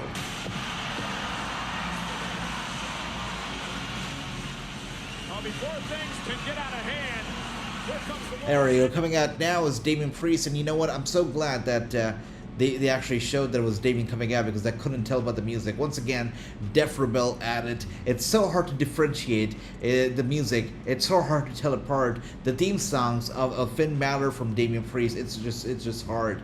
And the WWE really needs to look at Joe Hendry's case, for example, right? Joe Hendry is a walking, talking example of how theme songs are important in wrestling. They're very important. They should be catchy. They should stand out. They should make the people go, wow, who is this guy? But right now in the WWE, the biggest problem is the theme songs. It's not a big problem, but it's a problem that needs to be worked on. And the number one solution to it, it's got to be getting rid of Def Rebel. Yeah. Because this idea that you have that you still run Monday Night Raw, those days are numbered. Is that how you feel? Is that how you feel? He probably does, yeah. Is that how you really feel? He probably does, how you Seth. Feel. You know what? Yeah. We ain't gotta wait till Saturday to get this fight on. So let's do this thing right here, right now. Every single time they say that, the fight never happens. And there we go. Finn Balor was looking to take a cheap shot at Seth Rollins. Oh, there you are. Seth Rollins takes him down, but Finn Balor is enraged and he gets on top of him. There you go, landing those punches on Seth Rollins' head. Damian Priest also. Finn Balor invites him to get his hands dirty, but Damian Priest, instead of getting his hands dirty, he actually pulls Finn Balor away from Seth Rollins, which I believe is going to be the cue for Rollins to take out, there you are, to take out Damian, and this is only going to be widening the cracks, the gap between the Judgment Day. Now Damian Priest is going to blame Finn Balor for eating that super kick. He's going to be blaming him. Oh, there you are. Yeah. That's why he's the leader and Finn Balor is not, right? Saturday, all will be right in the Judgment Day and in the mind of the World Heavyweight Champion, Damian Priest. Priest did not want Balor involved. Once again, guys, some very interesting discovery. We've got confetti that is being held up right now above the ring. So what the confetti is going to be used for, I just don't know yet. But we've got some decent matches coming up still. You know, we've got a question over here from Andrew asking, so is the Ivy, Dakota Kai, Zoe match all that's left? We've got one more match here, which is going to be an absolute banger, and it's this one right here. Sheamus versus Drew McIntyre versus Ala Dragunov in a Money in the Bank qualifier match. It's going to be an absolute show stealer, without a doubt. I cannot wait for the fireworks that are going to be produced from this match. So very excited about this, but I don't know if they're going to be using a confetti for this match. Like, why should they? It's not a championship match. It's not a Money in the Bank match. It's a qualifier match. A use of confetti for this match would make no sense. This is going to be sweet as well. Are they going to be using confetti for Dominic versus Rey? I mean, I doubt it. I really highly doubt it. But this is going to be another interesting match. Tonight's Raw really is a banger. It's a banger for show. Maybe one day. Well, ladies and gentlemen, last week Ludwig Kaiser involved in a great matchup. So I don't know if Michael Cole forgot, but at the beginning of the show, Nikki Cross came out and handed him a VHS tape. They haven't played back the tape yet. I've been waiting. You know what? It's been over an hour, nearly 90 minutes since the show started. And they still haven't played the VHS tape. So I'm waiting in case Michael Cole forgot. The crack goes a little bigger, that's for sure, brother. That's for sure. Viciously attack me from behind, blindside me, purposely trying to take me out, ending up. Makes sense, Andrew. After so many years, Sheamus, so many accomplishments, so many people all around the world looking up to you, you finally showed your true colors. You showed who you really are. You are nothing but a coward. You know, Sheamus, before, it was about beating you. You were meant to be only one chapter in the story of the rise of the Kaiser. But now it's more than that. Now, I will make it my only goal to come back, not only to beat you, but to embarrass you, to humiliate you, and to end the Celtic warrior. Once and for all.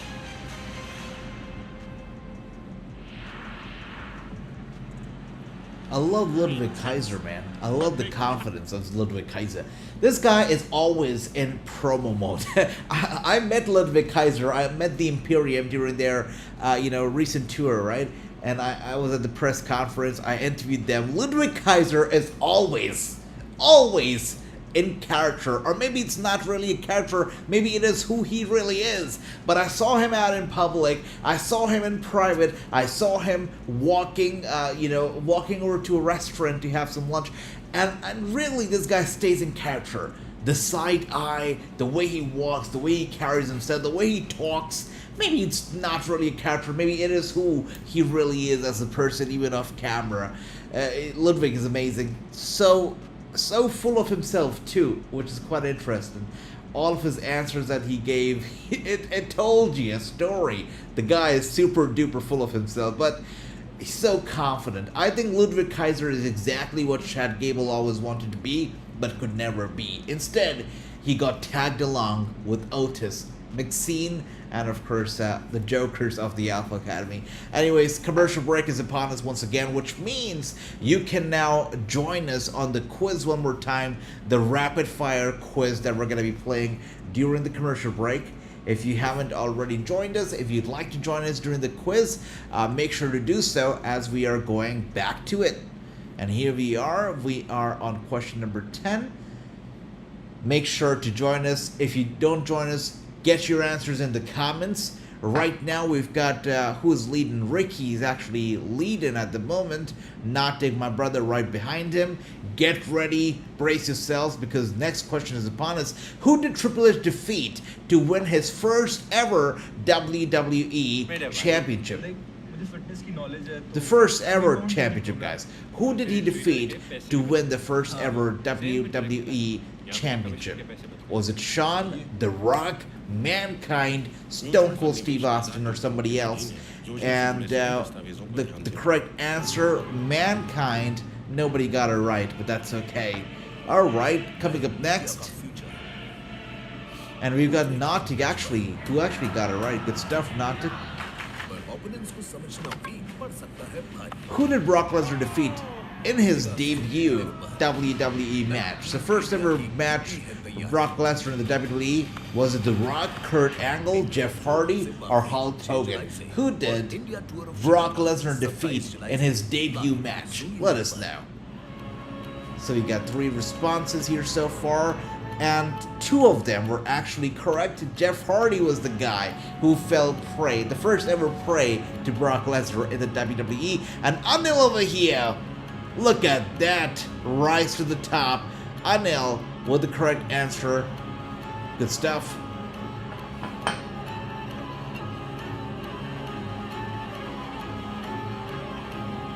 One second.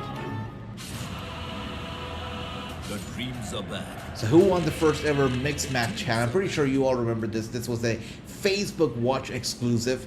Who won the first ever mixed match challenge? Which team won it? The best footballing action is back. And it seems like everybody got it right. All 3 of you. You know, I did not know the answer to this, I'll be honest. But it seems like you guys definitely kept a close eye on the mixed match challenge. That is good. That is sweet. Get ready for the next question, guys. Who is the current Speed Champion? So we were just talking about the Facebook exclusive, challenge. Now we're talking about a Twitter or X exclusive championship. Who is the current Speed Champion, guys? Carlito, Johnny Gargano, Andrade, or Ricochet? Who is it? Who? Let us know. And everybody gets it right. It is indeed Andrade. With that being said, we're back from the commercial break, guys. Let's take a look at what's coming next on WWE television, on Raw. Time flies, right, when we're playing a quiz during the commercial break. We probably should stick to this format and play quiz during the breaks. And here we are now. Look at that. Damian Priest helping Finn Balor get to the back over here. Look, I'm glad you're okay, but at Money in the Bank, I really need you to stay out of this, man. I got to do this on my own. Exactly, Andrew. Thank you so much. You're right. The personality matters. Kaiser is everything. Kaiser The only thing that I feel like could keep him back is I'm sorry to say, but how small he is. But he's in great shape, great physique, so it's fantastic. But hey, just like he said, if you could put that personality, or even a quarter of that personality into Karrion Kross, you would have something. Kross is missing the personality. He's missing the X factor. He's missing the charm. He's missing the appeal. Sometimes I wonder how did Scarlett Bordeaux fall for that guy. You know, he's flat. He's as flat as my pancake in the morning. I'm sorry, Karrion. Sorry.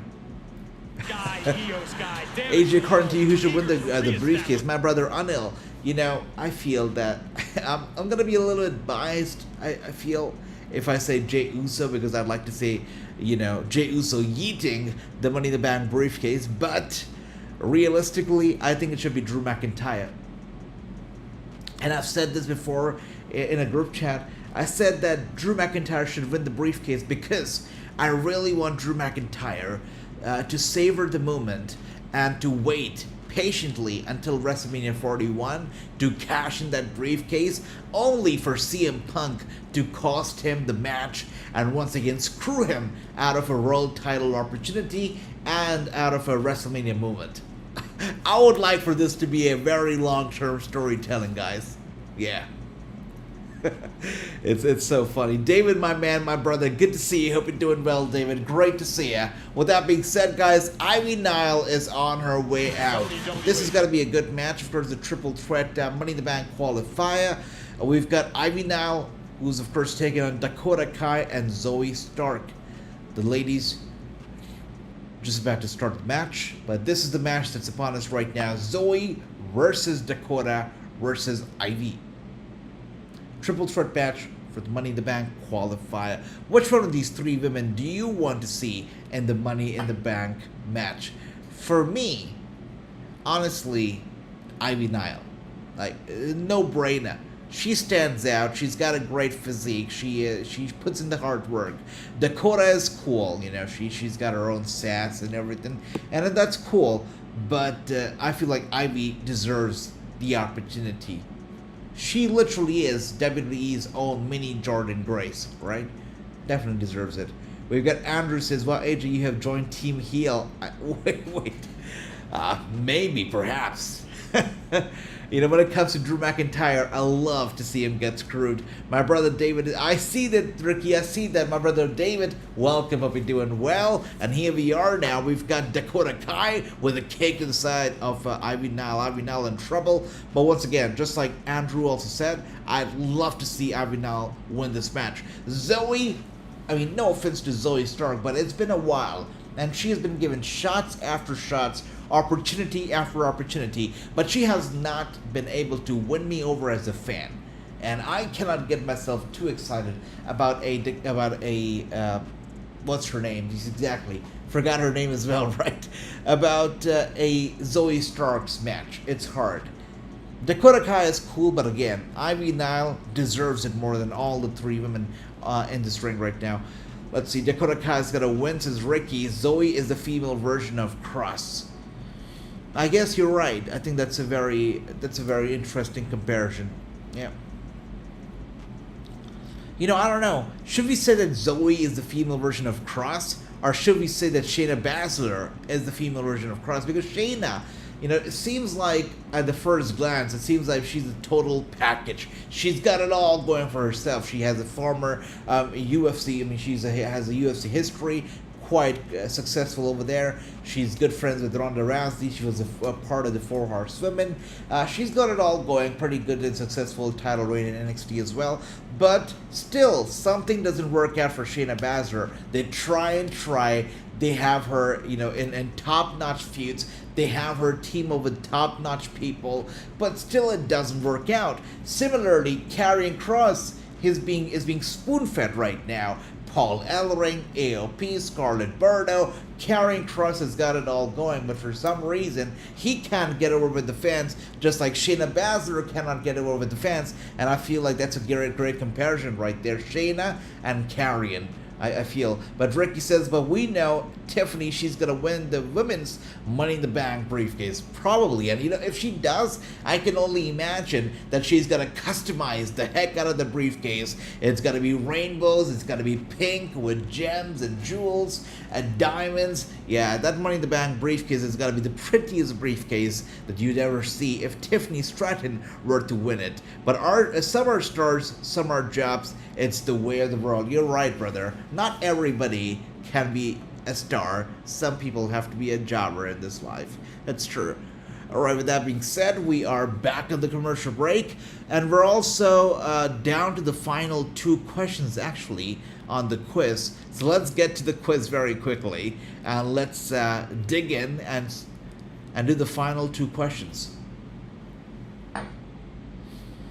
Alright. And here we are. So, looking at the scoreboard, Anil is here on the 3rd place. Ricky leading, followed by my brother Natik. So, the second last question is upon us. Who did Kofi Kingston defeat to win his first ever WWE title? AJ Styles, Randy Orton, Daniel Bryan, or Brock Lesnar? Who did Kofi Kingston defeat to win his first ever WWE World Championship? Let us know, guys, in the comments. Let's see. We've got 3 people giving us 3 different answers. Only one of them right. Daniel Bryan, WrestleMania 35. Yeah. And Anil here with the right answer. Great job, Anil. Wow. He joined late, but look at him already, you know, rising on the scoreboard. It's amazing. The last question on this particular quiz.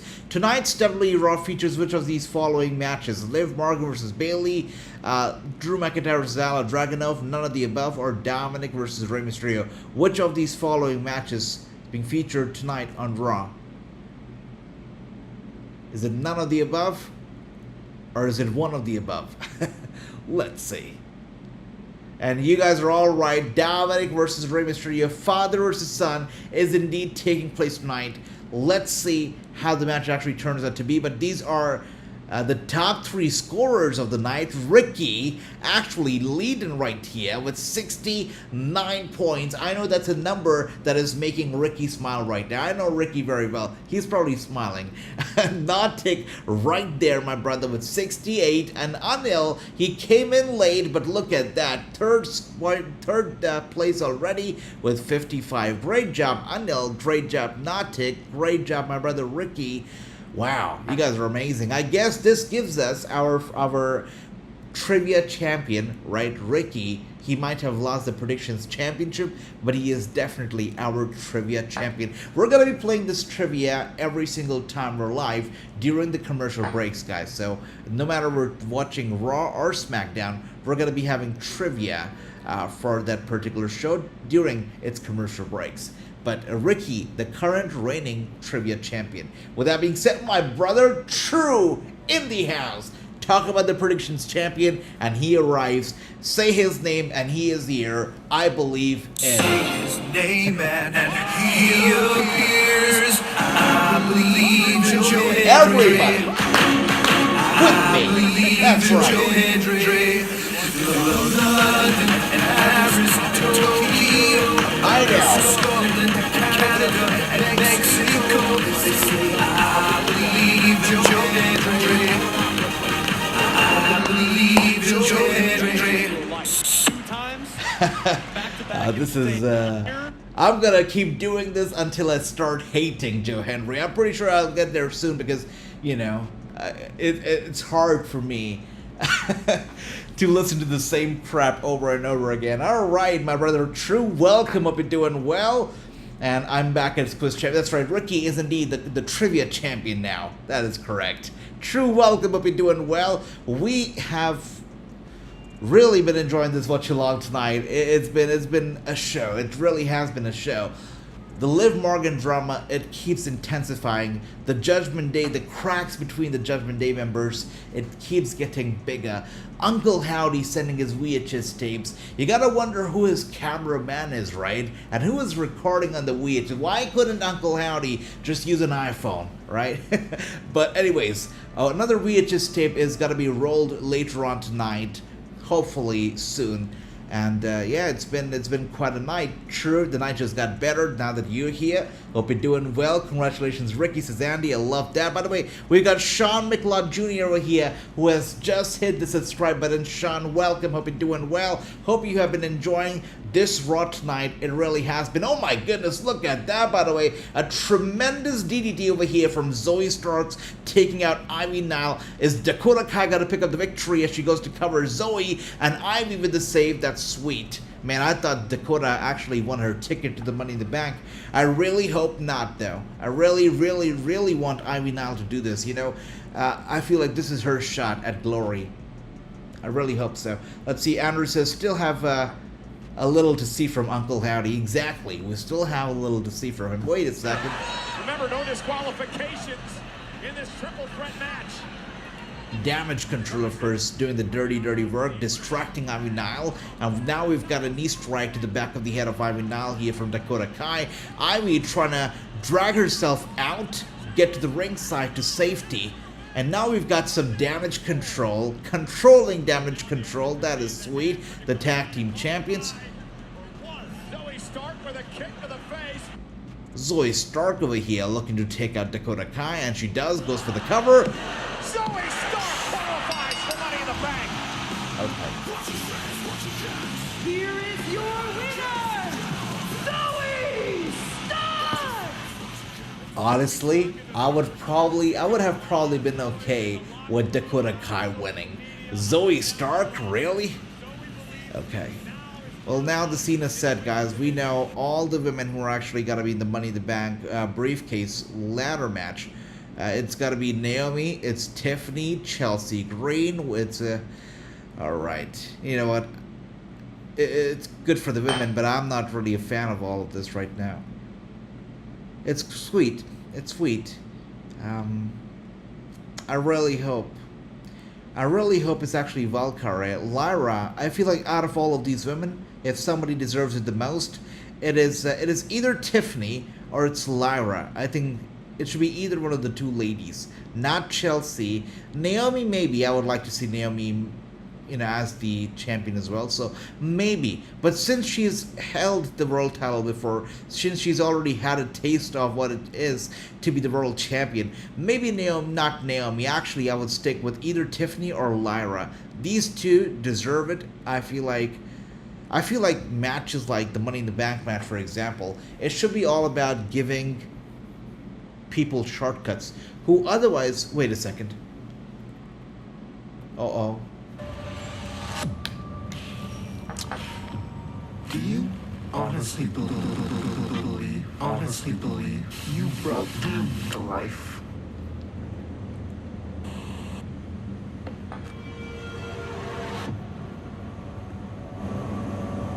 I was destined to do this. Do you think you're special? Special implies that others are not. That there's others that are less than, that deserve to be forgotten.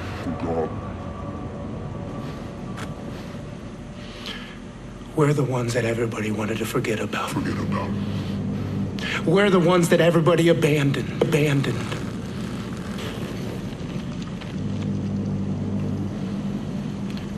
We made them notice us. There you are.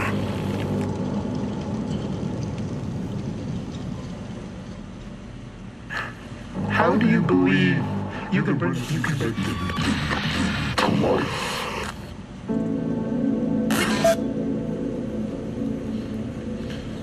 They weren't chosen.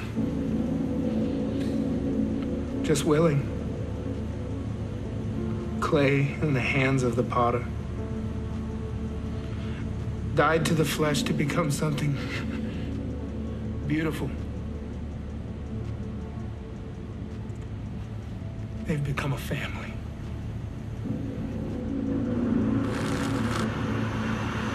We've become a family.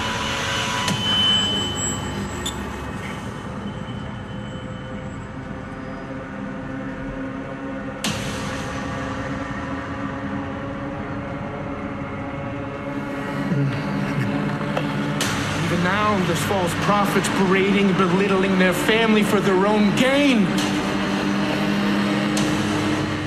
It's disgusting.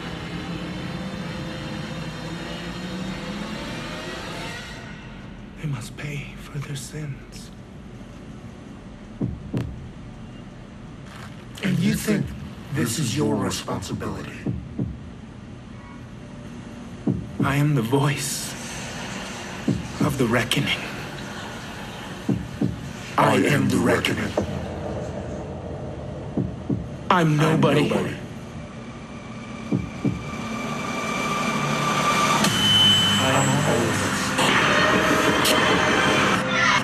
I set them free.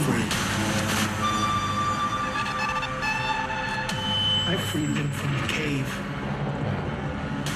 I am nobody. I gave them a family. I made them beautiful. I am all of them. I am reckoning. Whoa.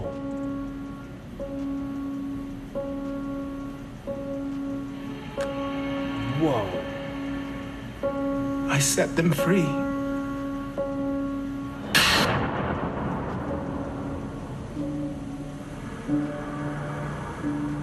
Whoa. There you are. Whoa.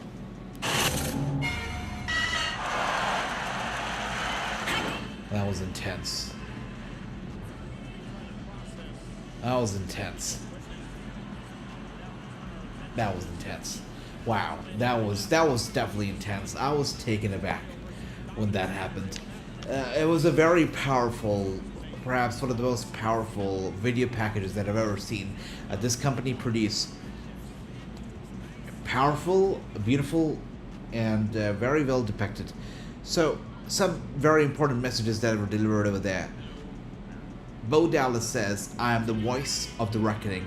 Uncle Howdy says, "I am the reckoning," which implies that he basically Bo Dallas is gonna be the messenger of Uncle Howdy. So whenever we see Bo Dallas, we're seeing Uncle Howdy. We saw some glitches in the VHS tape where it just kept switching from Bo Dallas to Uncle Howdy, and then we saw the images of Uncle Howdy and Bo Dallas overlapping, telling us it's the same person. Uncle Howdy as well as Bo Dallas is the same person. It's two sides of the same coin. One is the voice, one is the reckoning himself. So he says we have become a family. I have set them free, which means that he has set the members of the Wyatt Six free. He is sick and he's tired of the fake people who are of course professing and promoting fake stuff, and he feels responsible to hold them accountable and to make them pay for their sins.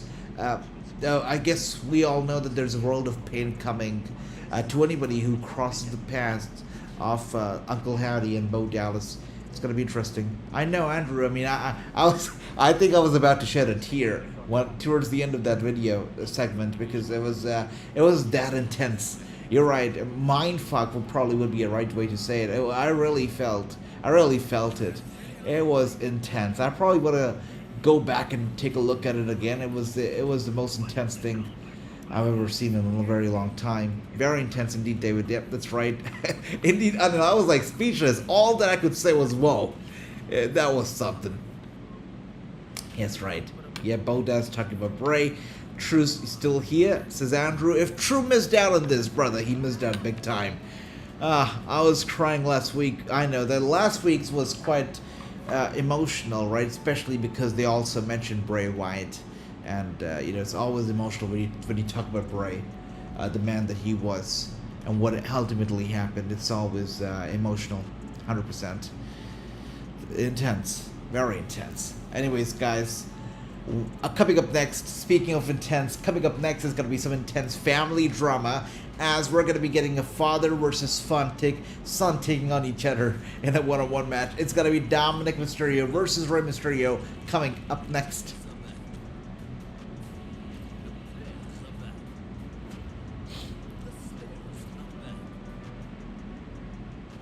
Yeah, that's right, Ricky. That's correct.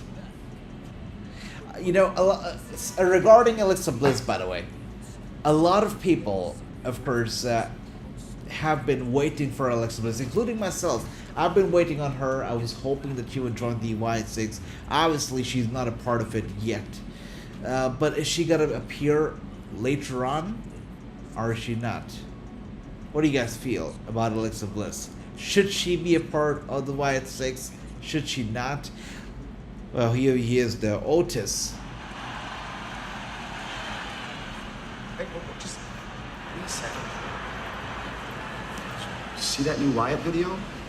I swear they're talking about me. Yeah. All right, I'm No gonna need shit, help. I don't know Chad who else Gable. to go to. Now look, I know I've been critical of you lately, critical of your choices. Called you stupid, a disappointment, a blubbering idiot, but look, I know those things were hurtful. Really? Do you, Chad you Gable? hate me. Okay. I don't hate you. I despise you. We're not helping you. This is not our problem. This is yours. Look, you're right, but they're after me now. Who knows who's next? It could be Tozawa, it could be Maxine, it could be you. Just know that if that happens, I'll be there. I'll have your back. Because you're my #1 guy. Really? This is like... Oh, come on. Maxine looking good. Ricky, switch the channels. Week at 619. Let's go. Rey Mysterio on his way out right now. But we know it's Bray, a 6th member. That's right. So Bray Wyatt, also a member of Wyatt 6 forever, 100%. Chad runs as Ricky. They didn't lie. This is Andrew. Alexa will be Sister Abigail. One of the theory that suggests that Alexa Bliss has been the host of Sister Abigail, that Sister Abigail resides, the soul of Abigail resides inside of Alexa Bliss, or so it be, is what the theory suggests, the fan theory, that Alexa Bliss, that Abigail survives inside of Alexa Bliss. So if that's true, who knows, maybe one day Abigail will come out and we'll see the full form of Abigail in Alexa Bliss. That's interesting and also very, very creepy. Let's see what else do we have here. Ricky says, I mean Zombie Gable run. That's right. Coming out now is Dominik Mysterio looking to take out his father in this match. Again, there's confetti that was flying around earlier. I'm not sure if the confetti is reserved for this show itself, which it probably is. But if it is, why do they have the confetti? Who's getting married? What is happening? Liv helps Dominic win this. Absolutely, brother. 100%. 100%. Like he did back at WrestleMania 39. Hope he does it again tonight. You're a sick man. I love Rey Mysterio because this guy knows no quit, right? Hall of Famer. He's probably the only guy who got inducted into the Hall of Fame and was wrestling the very next week, actually the very next day, and also the very next week. And he still continues to do so, and not part-time, but full-time. You gotta love Rey Mysterio for that. There's nobody else quite like Rey Mysterio. It's amazing. It's incredible. And Andrew says, Liv has confetti falling for... Oh, if that happens, brother, it's gonna be like a Disney movie in real life. I really hope that happens. If that happens, it's gonna be the most hilarious thing. Liv and Dominic making out and the confetti flying all around the place. It will be hilarious. Let's see. We've got Ricky saying, I love seeing Uncle Howdy talking to Nikki Cross or Dexter or Joe Gacy telling them the same. Oh yeah. Oh yeah. It would be nice. It would be nice. It would be brilliant.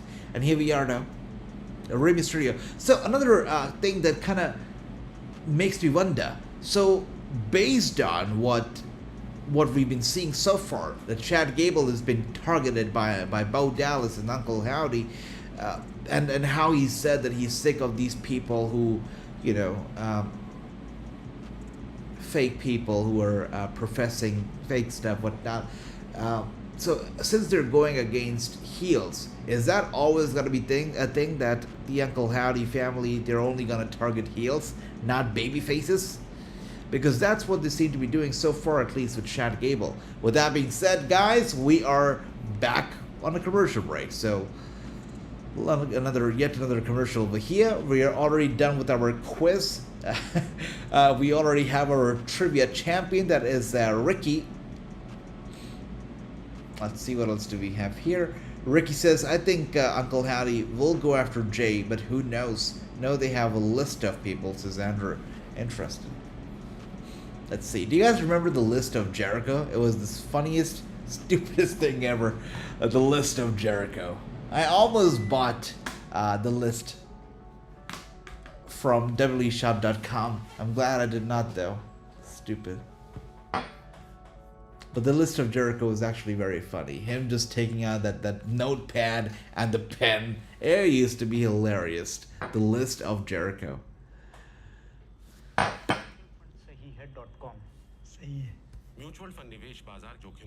Alright, we still got the commercial going on right now.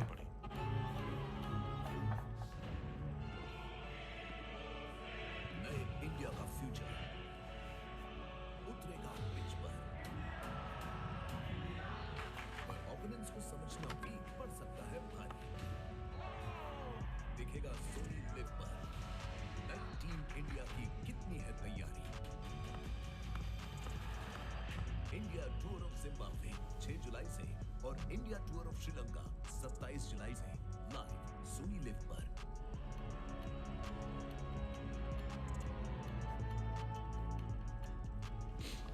So, guys, by the way, we know that this big match is going to be taking place at Money in the Bank. We know that there's a stipulation that's also going on, right? The stipulation on this Saturday's World Heavyweight Championship match that's going to be pitting Seth Rollins against Rollins is that if Seth Rollins wins, Priest has to quit the Judgment Day. That's the big stipulation that is going on in this match. So if Seth Rollins actually wins the match, Damian Priest will have to quit the Judgment Day. Hence, the crack will be wider than ever. It's a lose-lose situation, I believe, for the Judgment Day and Damian Priest, because if Damian Priest loses to Seth Rollins, obviously he has to leave, he has to quit the Judgment Day. But if he wins, his ego will not make things anything better. Instead, his ego will only further widen the gaps, the cracks within the Judgment Day and its members. So it's a lose-lose situation. No matter what happens, Judgment Day is bound to fail and collapse. So commercial break still going on, and here we are now, finally back for the commercial. It is Dominic, it is his father Rey Mysterio in the ring, and we got an Irish whip over here from Rey, and Dominic in that corner sending Rey Mysterio over top rope. Going for the cover on Rey, and it's a kick out. He kicks out at a 2 right there.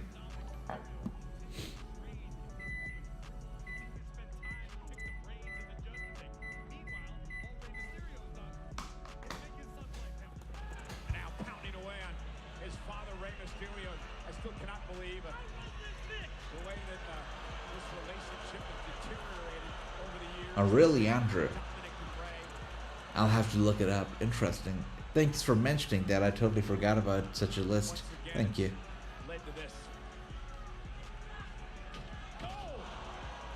Lying back elbow by Dom. Cover again by Dom. Hook of the leg on Rey and a kick out.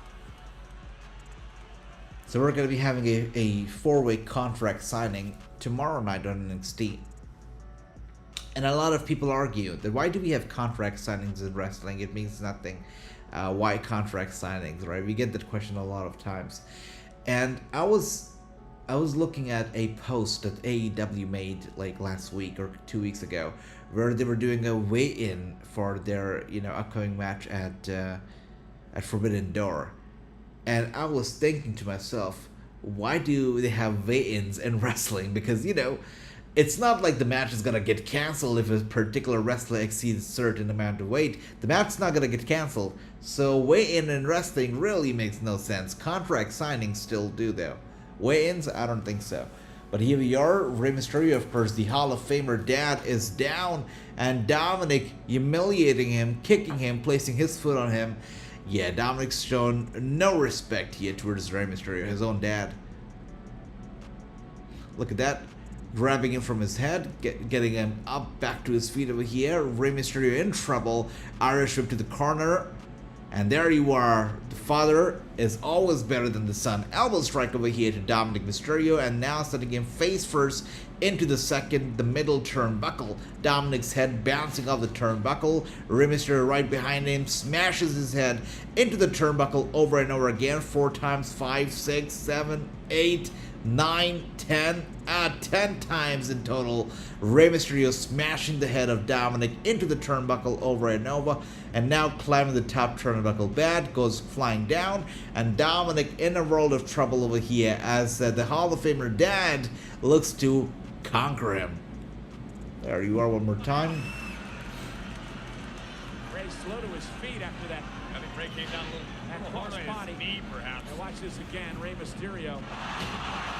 The impact up over the top goes Dominic. Rey able to roll through. Kick to the face of Dom.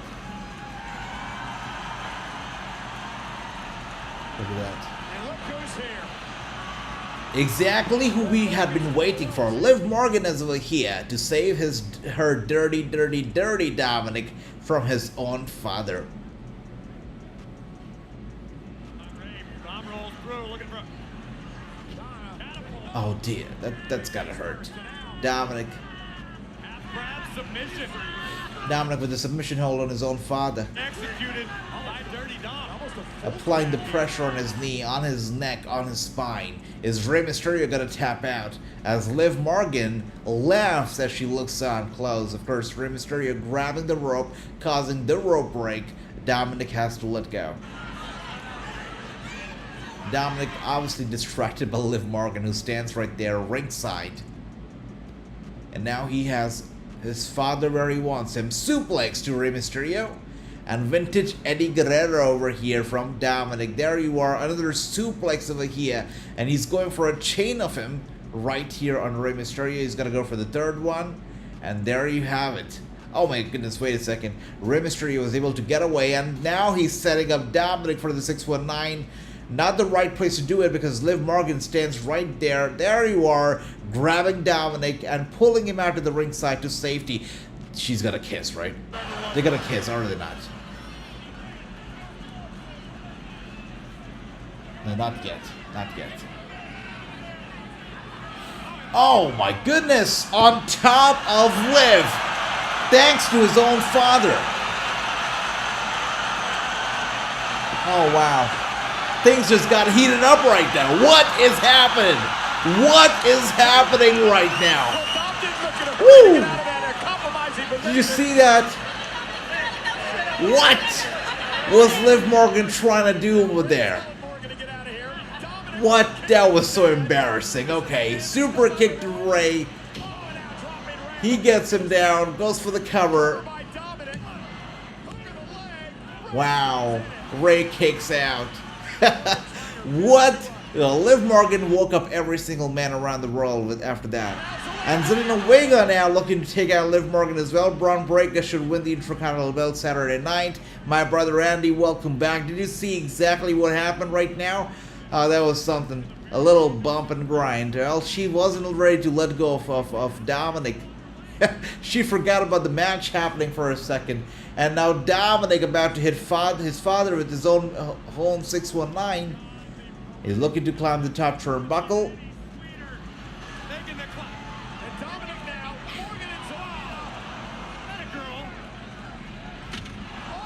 Oh dear. This catfight between Zelina Vega and Liv Morgan is going to cost Dominic his match.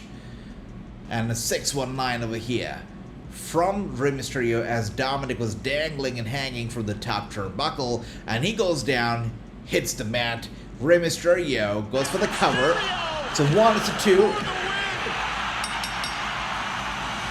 I guess Dominic will never be able to defeat Rey Mysterio after all. With that being said, Rey Mysterio is victorious and celebrating in the ring here with Zelina Vega as Liv Morgan looks on. Wow. I guess we're not going to get the confetti anyways, right? Liv woke me up, says Ricky. I know she did. AJ, did you see my comment about Ricochet? My brother Brooklyn, welcome. Hope you're doing well. I haven't seen your comment. Let me know what were you saying, my brother.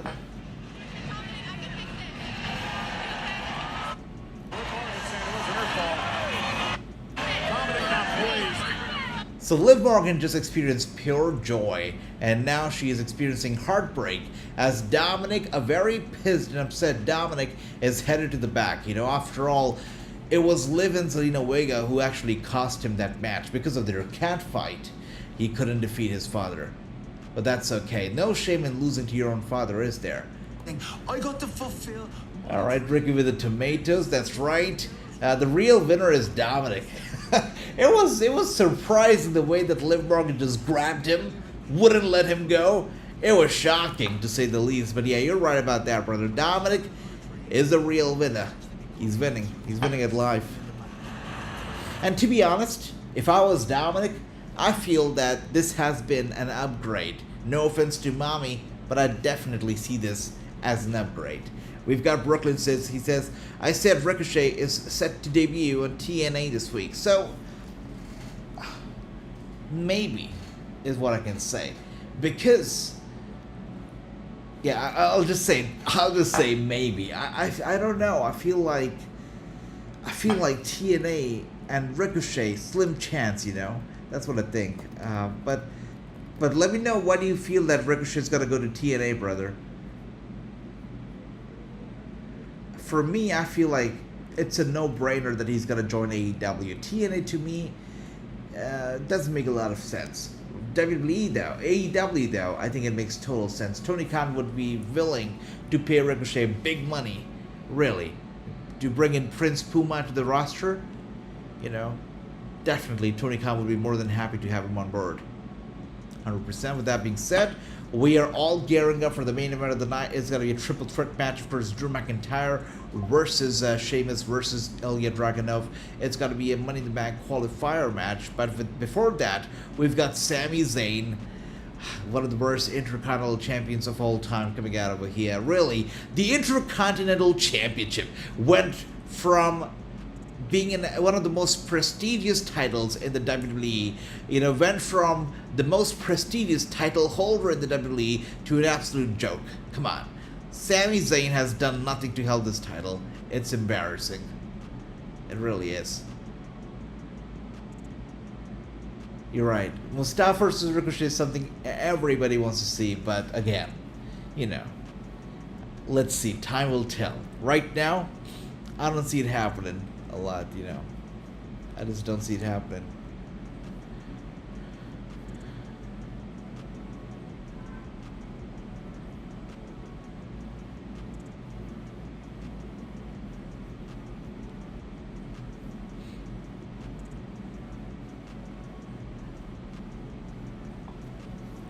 Alright, with that being said, guys, we are back on a commercial break.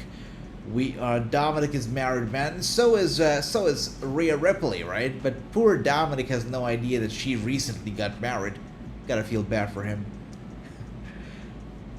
Yeah, but once again, Brooklyn, I mean, it would be nice to see Ricochet in TNA, but I feel like it's not gonna happen. I really feel that the chances of that happening are just as slim as me flying to the moon tomorrow morning for breakfast.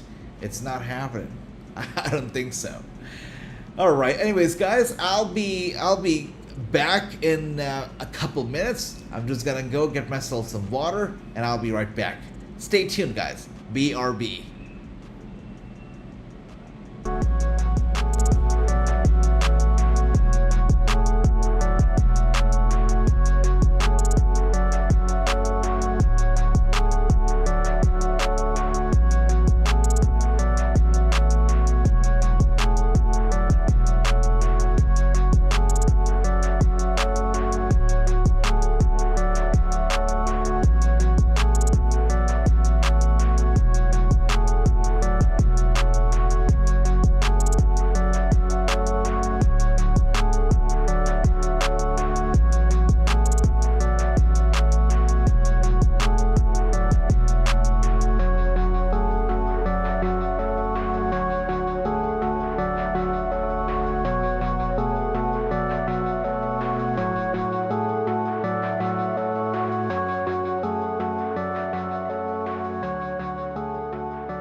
All right, so we're back here.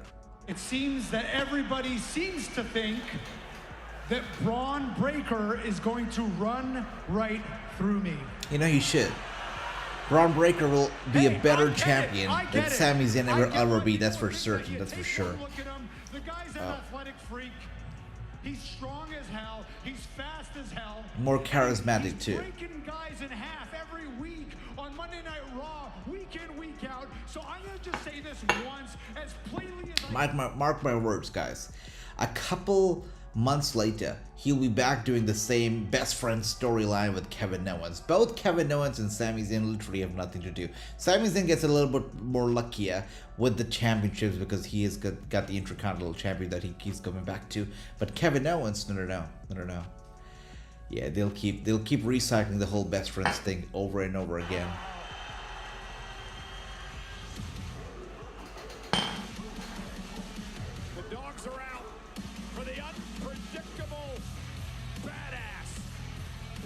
You're right, Andy, 100%. And Breaker will be a great Intercontinental Champion. You know, just like Gunther, he'll actually bring prestige to the title. He'll actually make the title seem legit. Sami Zayn, absolutely not. He should do everybody a favor and give us a nice championship match, drop the title to Breaker, and just leave. That's what he should do. Just the look of Breaker, just the look on his face, his physique, everything, you know, it just screams money. It screams champion. He needs that IC title. He really does. Listen, Sami. You gained a little bit of my respect last week because everyone else back there is afraid of me. They see me coming in the hallway, they turn around, they go the other direction, but not you. You actually came to find me and challenge me to a fight. You gave me an opportunity at the Intercontinental Championship, which tells me two things. One, you got guts. Two, you have no idea what you're in for.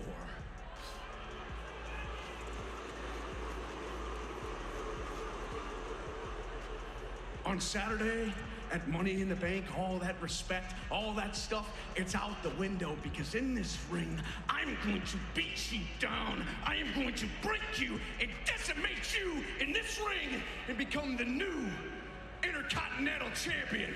Can't wait. I literally cannot wait.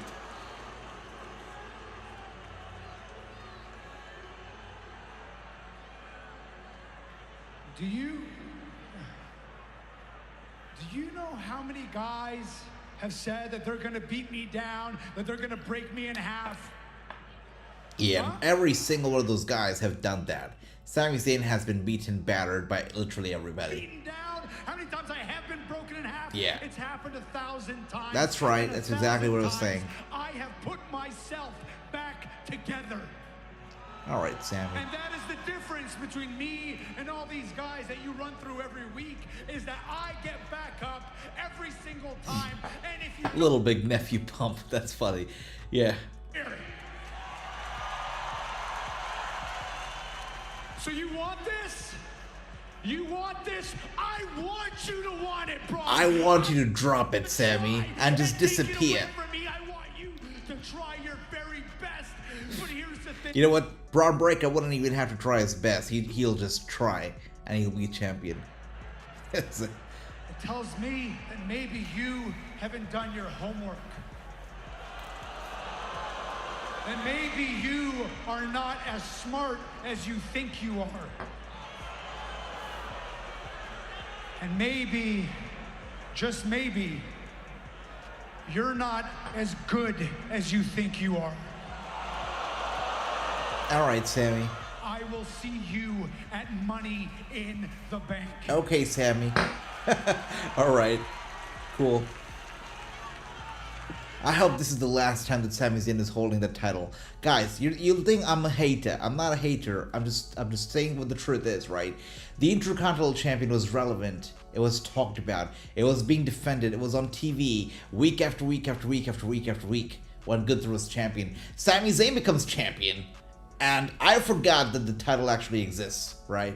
That's how bad and terrible for champion Sami Zayn is. So cannot wait for him to drop the title to somebody who actually needs it, deserves it, and will make the most out of the championship. Bron Breakker as the IC title is something that must happen soon. And Ricky says, Sami, it's time for you to kiss that title goodbye. I agree with that. Andrew says, so listen to Breakker. Without looking at him, Breakker sounds a mix of Brooke and Gold. 100%, brother. Yeah. It's a treat. Listening to his voice as well as a treat. Oh no. Let's go, Breakker. Let's go. Oh, come on. Sami Zayn was able to dodge that. Jumped right over Breakker as he was gonna go deliver that spear to him. And as Sami dodges it, Bron Breakker goes straight into the steel steps, injuring his shoulder in that attempt. And now Sami going after Breakker. Some punches to the head and now tossing him over to the commentator's desk, and more punches being landed right on Bron Breakker's head. Bron Breakker trying to get away from Sami Zayn as the two are in the ring right now. Sami Zayn, though, is the one with the last laugh here tonight as he takes out Bron Breakker, sending him straight back first into the corner. Sami Zayn looking for the Helluva kick, it seems. And bro, good that's right, that's what I'm talking about. The future Intercontinental Champion settles the score, hits Sami Zayn with a spear. That is exactly what Sami Zayn deserves for being an absolutely pathetic and terrible Intercontinental Champion. Brooklyn says, AJ, did you see my comment about Liv? I'll take a look in just a second, brother. Let's see. There you are. Already a better champion than Sami Zayn. Good stuff. Yeah, the title looks good on Breakker, you can tell. You can tell. He's gonna make the most out of this opportunity. And I'm glad they're going down this route with Bron Breakker. You know, not just pushing him to a world title opportunity and not giving it to him anyways, right? They are booking him well. They are making him climb that ladder from the IC title to the world title. They're doing the right thing over here. So cannot wait for Bron Breakker to, you know, become the Intercontinental Champion, and cannot wait for Gunther to ultimately challenge for the world title at SummerSlam, because he is the king of the ring. Anyways, let's see what else do we have here. Brooklyn says, Brooklyn has a comment about Liv. Let's take a look. So he says, AJ, hear me out. Liv Morgan put her title on the line at Money in the Bank against Zelina Vega. Then Rhea Ripley returns at Money in the Bank. I'd like to see it, honestly. I would love to see that. But the question is Rhea Ripley's honeymoon going to be so short? Like, she just got married. So I'm assuming that she's going to go out on a honeymoon, you know, spend some time with her hubby, do her thing, right? So it would be nice to see her, though, at Money in the Bank. Sure. It would be nice. It's an opportunity. It's definitely a very possible thing. You know, it will be a great opportunity for them to book them in a match at SummerSlam. It's likely. It could happen. You know, do I feel it's gonna happen? Maybe. I would say it could happen. There's a possibility. Sweet. That's sweet. AJ, hear me out. Liv Morgan puts her title on the line against Zelina Vega at Money in the Bank. Then Rhea Ripley returns. But maybe I would say it shouldn't happen, because I don't want Rhea Ripley to come out now and put an end or disrupt the revenge tour that Liv Morgan has been carrying out for such a long time. I want Liv Morgan to continue doing her thing, to continue disrupting the Judgment Day, to go even further down, you know, whatever she's been doing, to go even further into Dominic's head, so much so that Dominic turns literally into her pet.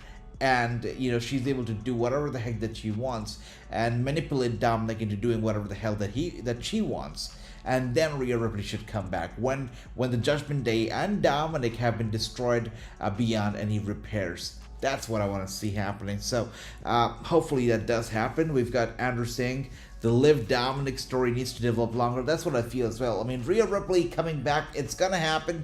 She's gonna confront Liv Morgan. It will happen, but I don't think it should happen so soon. Just like Andrew said, the story needs more development. They haven't even kissed yet, right? I mean, like a kiss. So definitely.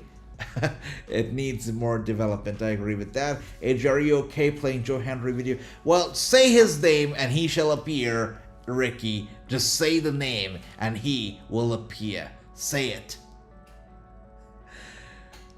Alright. Just waiting on somebody to say the name and he shall appear.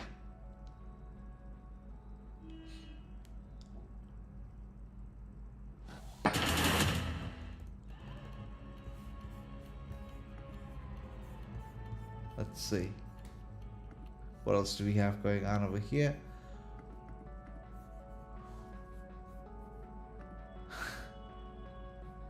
Right, nobody was. There you go. I like that, Ricky. Ricky has said the name, and he is here. Say his name and he appears. I believe in Joe Hendry. I believe in Joe Hendry. Cause London and Paris and Tokyo, America, everybody. That's right. Mexico. I believe in Joe Hendry. Joe Hendry. That's what we're talking about. That's right. It is so funny, man. And, you know, a lot of people want Joe Hendry to show up at Money in the Bank. It's not going to happen. You know, he's still an Impact Wrestling superstar. Speaking of which, how long does Joe Hendry's Impact Wrestling contract last, though? Let's take a look at that. Joe Hendry, you know, this guy is hungry. And he wants to be in the WWE too. He keeps tweeting about it. His biggest dream right now is to get some kind of recognition from John Cena on social media. He's been trying hard to get it done. I'm pretty sure that it's going to be done. I'm pretty sure that he's going to be in the WWE one day. And he wants it. He wants it. Joe Hendry.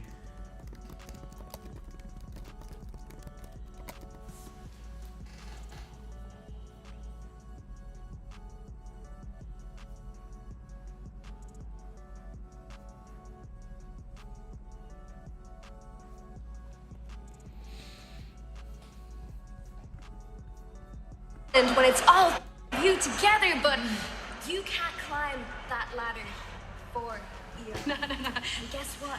I'm just gonna get up there faster than you and take that. No. You're not even gonna make it to Money in the Bank. Oh, look out!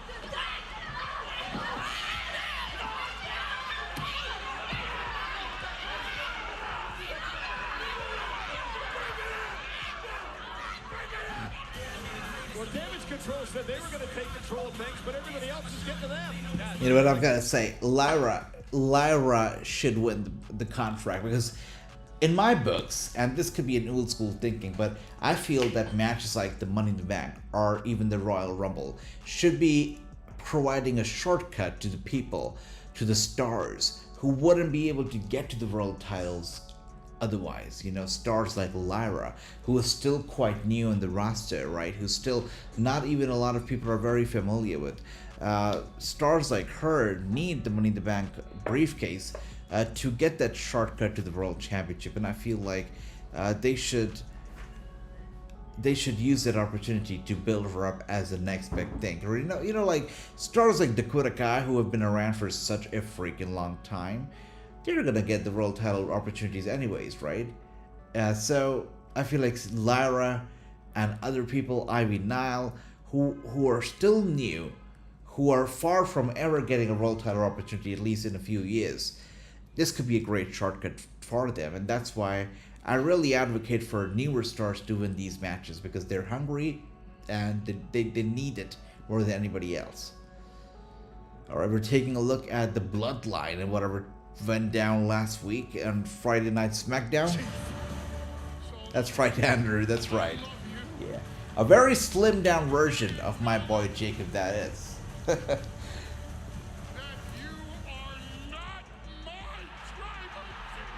I love how Paul Heyman said that with all of his passion, right? And emotions. That you are not my tribal chief. That was a very emotional way of delivering that sentence, right? Jacob looks good. Yeah, he looks great. And you know, brother, I was thinking, when he was so big, right, he could do things that nobody else could. Even smaller guys couldn't do stuff like a moonsault on the top of a steel cage. Jacob could do it all, even, you know, when he was so big. Now that he has lost so much weight, you can only imagine the things that he's going to be capable of, even more than ever. So I'm very excited about Jacob Fatu, and you know what he does from here. A lot of weight, indeed, Rick, indeed. He was, you know, he was refused entry to the WWE earlier because of weight issues, is what I understand. So it was obvious. We'll do our best to keep you posted and updated with Paul Heyman's condition as those facts become available to us. But I got a bad feeling we're not going to see the wise man for a long time. There we go. Corey Gray saying that we're not going to be seeing the Wise Men for a long time, which makes sense, you know. I don't expect the Wise Men to be back either before, you know, the Tribal Chief returns. So. I'll be there hosting some panels with the Money in the Bank ladder match participants, World Heavyweight Champion Damian Priest, the Judgment Day, and WWE Chief Content Officer Paul Triple H Levesque. If you have tickets to SmackDown, you have access to Kickoff. So join us as Money in the Bank Kickoff comes to you live at 5 p.m. Eastern, 2 p.m. Pacific, streaming on Peacock and all WWE social platforms. Then, of course, Saturday night. How do you guys feel about the kickoffs that these guys have been doing, right? They've been doing these kickoffs a day before the pay-per-view, where you've got all these audience lined up, right? And you've got a panel taking place where Michael Cole interviews some of the wrestlers about the matches that are going to be taking place the following night on the pay-per-view, and Triple H comes out, says a few words about the pay-per-view. How do you feel about this format and this idea of the kickoff? Let me know if you're a fan. Roman will go after Solo, says Rick. Yo, brother, he's gonna kick his ass. That's for certain. Get well, Paul. Roman will murder Solo at SummerSlam. He will, but then Dwayne will ultimately show up, and that's for certain. The Money in the Bank contract ladder match. Who will be Miss Money in the Bank? And the question remains the exact same on the men's side of things. Jey Uso, LA Knight, Andrade, Chad Gable, and Carmelo Hayes have qualified thus far. Who will take the final spot? We will have our answer in a matter of moments. Chad Gable is in the Money in the Bank match too. You know, with him being targeted by Uncle Howdy and everything. I feel like the Money in the Bank match is gonna have some shenanigans in the form of Wyatt 6. It's very possible. It is very possible. Because there's no way that Chad Gable's gonna walk out with the briefcase. But since he is there, there's gonna be shenanigans. Yes, there's gotta be shenanigans, 100%.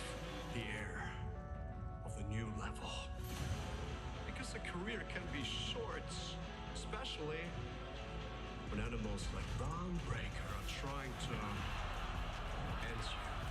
But this revenge is the story of a different day, because tonight I will fight you true.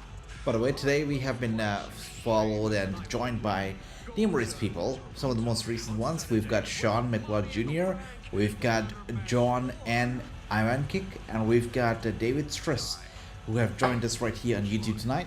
New subscribers, new members, so welcome on board. Hope you all are doing well and hope you all have been enjoying Raw, because it's been a great show tonight. And speaking of a great show, this is time for a great main event as Drew McIntyre comes out. It's a Money in the Bank qualifier match, McIntyre versus Ilya Dragunov. Of course, these two are going to be squaring off, and also this match is Sheamus.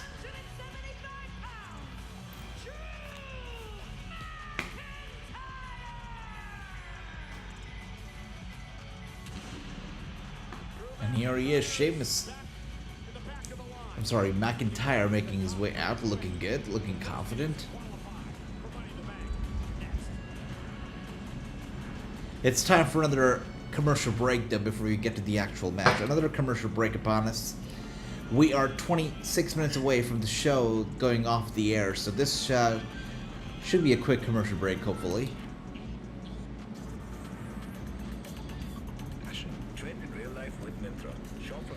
We've got Ricky Singh, CM Punk turning your TV off. Yeah, that's right. I know that Jonathan is happy and he's watching this right now. He's got to be very happy. That's for certain. Oh, well, let's see what else do we have here.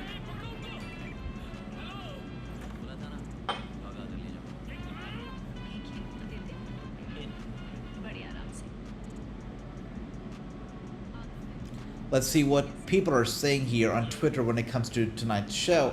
Even though Ilya Dragunov won't win this qualifying match, Burr's got a brightest future in the WWE, that's for certain. 100%. Eventually the crazy shit is gonna work on Dam Dam, that's for certain. 100%. Without a doubt. The main event is gonna be wild. People are excited about the main event, tuning out of Raw, hoping for Ala to win, but I know Drew is taking it.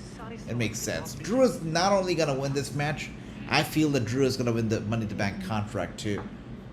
Probably with the help of Uncle Howdy, because Uncle Howdy will come in, or he'll send somebody, and I am certain that the lights are gonna go dark and everything, and Chad Gable is gonna be, you know, they'll cost him the briefcase, and ultimately, it's gonna be Drew McIntyre who will take advantage of the distraction. I feel.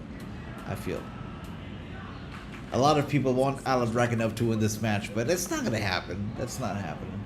Banger main event. That's right. It should be incredible. Rooting for Ala. That's right. Yeah, pretty cool. Let's see. Rookie says, but my first time being the Quest champion. I love it. I was so close 2 years ago. First one, I lost it again to Drew. Yes, right, brother Ricky. Now, the idea is that every single show that we do, no matter it's a Raw show or a SmackDown show, we're going to be doing quizzes during the commercial break, and hence the Trivia Championship will be defended during the commercial break. Apart from that, you know, pay-per-views is when we're going to be defending the Predictions Championship. So that's what we're going to be doing. That's the schedule that we're sticking with. But this Friday is going to be a party. We're going to be watching SmackDown. And Saturday we're going to be watching Money in the Bank. It's going to be a fun weekend. Can't wait for it.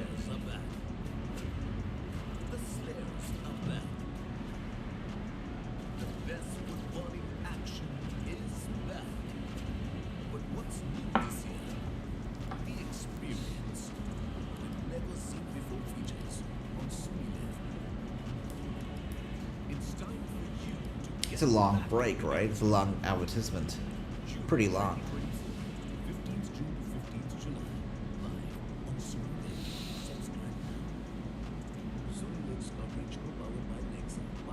Yeah, quite a long commercial break, that's for certain.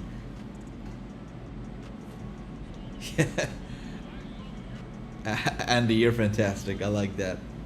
Yeah. You're awesome, Andy. Andy says, hey, Ricky, may your trivia title reign go very long. So sweet. That is so sweet. Chapter without Paul Heyman. The most merciless group on SmackDown comes to Toronto. Maybe it's time to believe Solo Sikoa.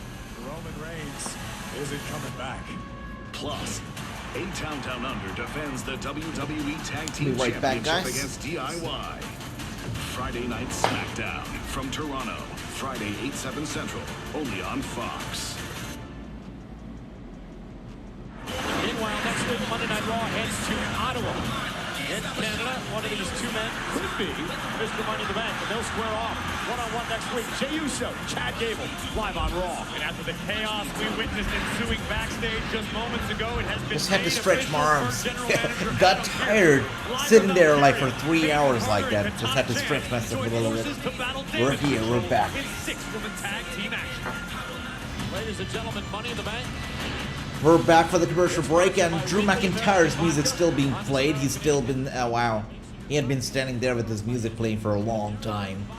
So grab an American Mule with weekly American vodka, and you can take that to the bank. Drew McIntyre is hit for action, hoping to qualify for Money in the Bank. Meanwhile, during the commercial break, he came out here to ringside and he handed me this. This is the bracelet that he stole from CM Punk when he beat the hell out of Punk in Chicago a couple of weeks ago. It's Larry, Punk's dog, AJ, his wife, told me to hold on to this bracelet for this match. That is funny. Perfect. That is hilarious. So, DM Punk basically brought out the bracelet that he stole from CM Punk. The bracelet has the name of Larry, Punk's dog, and AJ, his wife. He gave the bracelet to Michael Cole, asked him to hold on to it for the rest of this match. So DM Punk has some jokes. Ricky says, Andy, I am a wrestling fan. I'll be watching from 1999. SmackDown was in UPN. Absolutely, Ricky. Absolutely. Long time.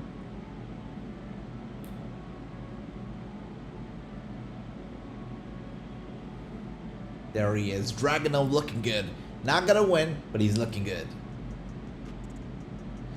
Just adding Dragunov to any match, it just instills a sense of seriousness and a sense of a big-time main event into the match.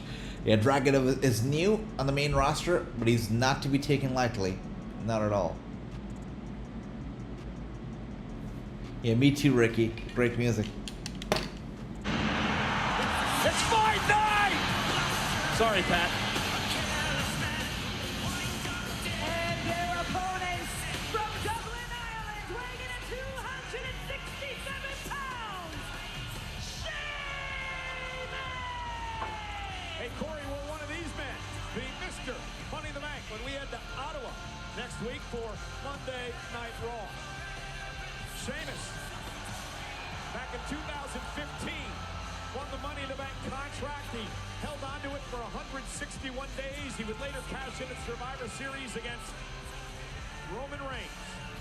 Sheamus has been in 5 Money in the Bank ladder matches in his career. Drew McIntyre has been in 4. He's never won I still that remember Sheamus when he cashed in his Money in the Bank briefcase on Roman Reigns.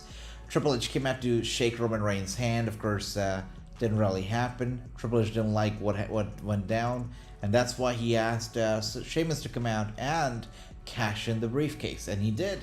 He became a champion, but that title reign was so bad, and whatever the heck that he was doing to his beard with those braids and whatnot was terrible too. Yeah.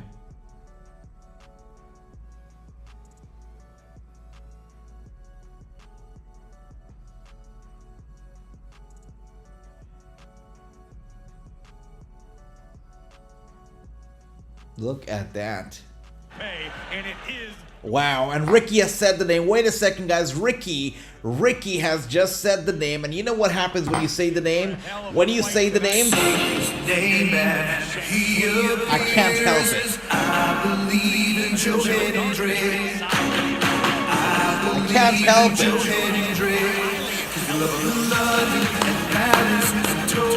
Everybody.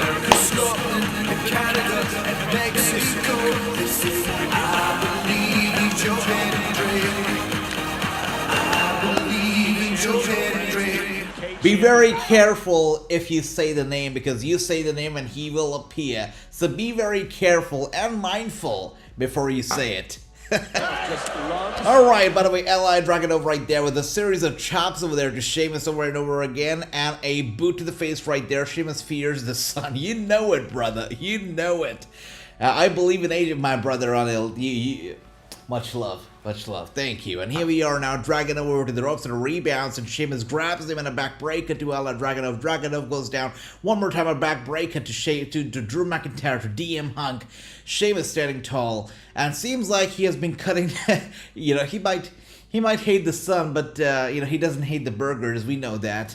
It was quite evident when he returned, but now when you look at him, it seems like he has cut down on those burgers. Of course, he's not in the greatest shape of his life, but he's also not in a bad shape. He has lost weight over the past few months, as you can see. Definitely, there has been some weight loss. He looks better. Definitely does. Let's see, I believe and acknowledge AJ. Thank you for that, my brother Ricky. Really appreciate that. And here we are now, DM Hunk trying to get back in on the action over here, grabbing Ala Dragunov, turning him around. Ala Dragunov sending DM Hunk over to the ring post. DM Hunk's head bouncing on the ring post. He's dizzy. Is somebody going to be able to take advantage? And there you are, Sheamus lurking right behind him in the crowd.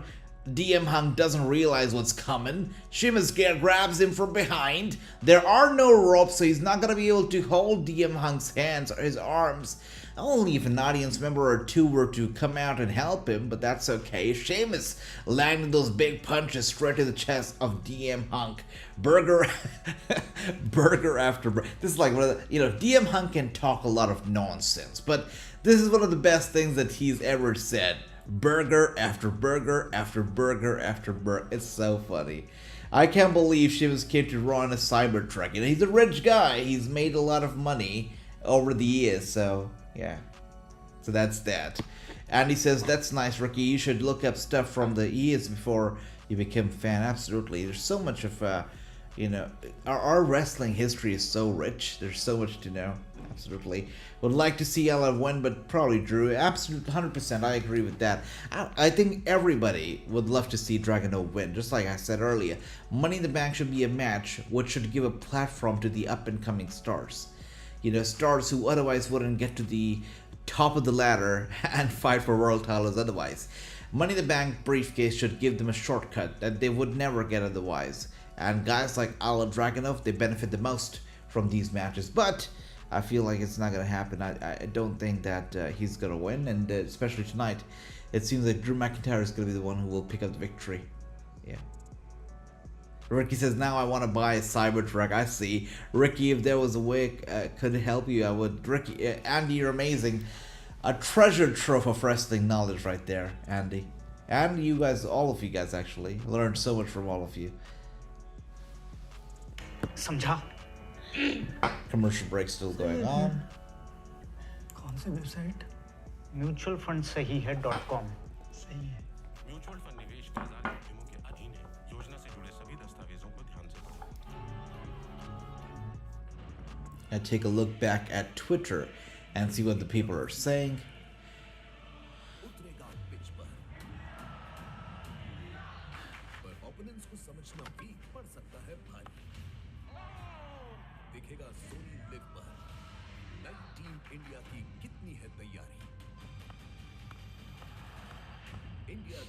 Now this is a good question, right? Did Drew McIntyre get reinstated that quickly? Did he not quit? Wait, I actually forgot about this too. That's a very good pick. Actually, very good observation. Did Drew McIntyre like not quit like 2 weeks ago? How did he ever come back? How did he get like this is interesting. It's interesting.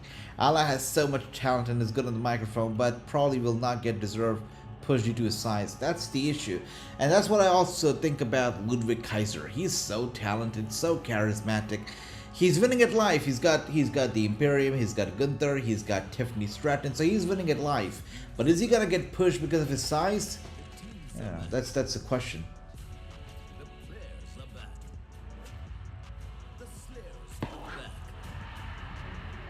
The best footballing action is back. That's a long commercial. You know, I was thinking of starting the stream like an hour early today, and I had like prepared everything. The quiz, I actually wanted to do the quiz before the stream, so I had everything prepared. I was ready. I set the alarm for 3 in the morning because if I wake up at 3, get ready, then only I can come live at 4. But I don't know when, while I was sleeping, I kept losing or ending the alarms, and I ultimately woke up at like 5, and I had 30 minutes to get ready for the stream. But you know what? For Friday, for SmackDown, I will try to wake up early and to start streaming an hour before the actual show begins. Meanwhile, we're gonna have fun. We're gonna have a good time. We're gonna play games, and it's gonna be sweet.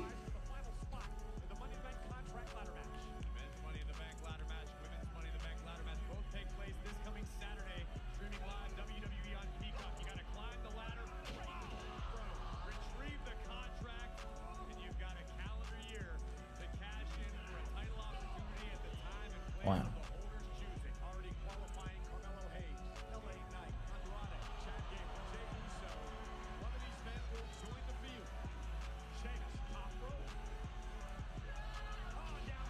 Wow, look at that.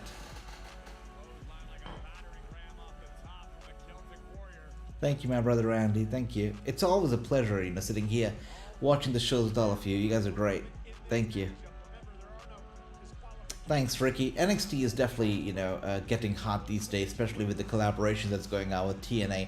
Not sure how long this deal is going to last and how long are they going to be crossing talent between, you know, the two promotions. But as long as it's happening, it's really a lot of fun. The surprise element is something that everybody loves. Everybody loves surprises, and watching NXT every week is a surprise. That's the thing about it.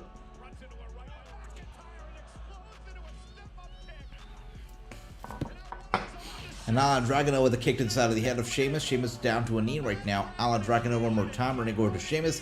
Hits him with a knee to the face. Sheamus goes down hard. Drew McIntyre also trying to get back up to his feet over here. Dragunov feels it. He realizes he could win this match. He's trying to get back up to the turnbuckle. This is going to be a tremendous mistake. A mistake that, you know, it's going to be beyond all magnitudes. Oh dear, look at that. Wow.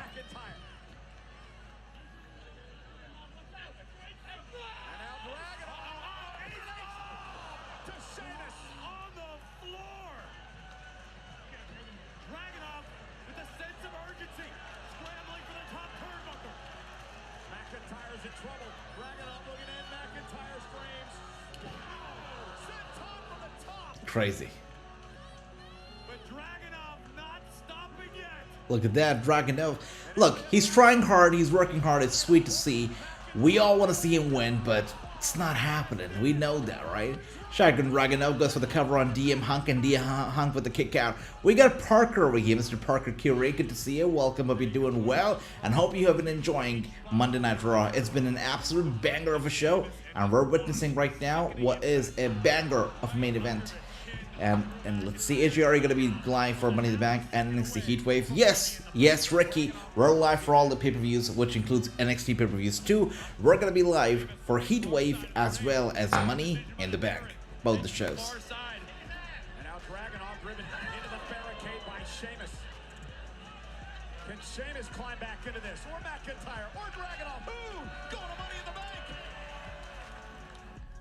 Commercial break one more time, guys. Another commercial break right here. Wow. Do you like Chris Benoit? So, Chris Benoit, like, it's one of the most controversial names in wrestling, right? And talking about him, addressing him, bringing him up, always controversial. But, people cannot forget, because the tragedy, the incident, everything about it, super, super heartbreaking, tragic.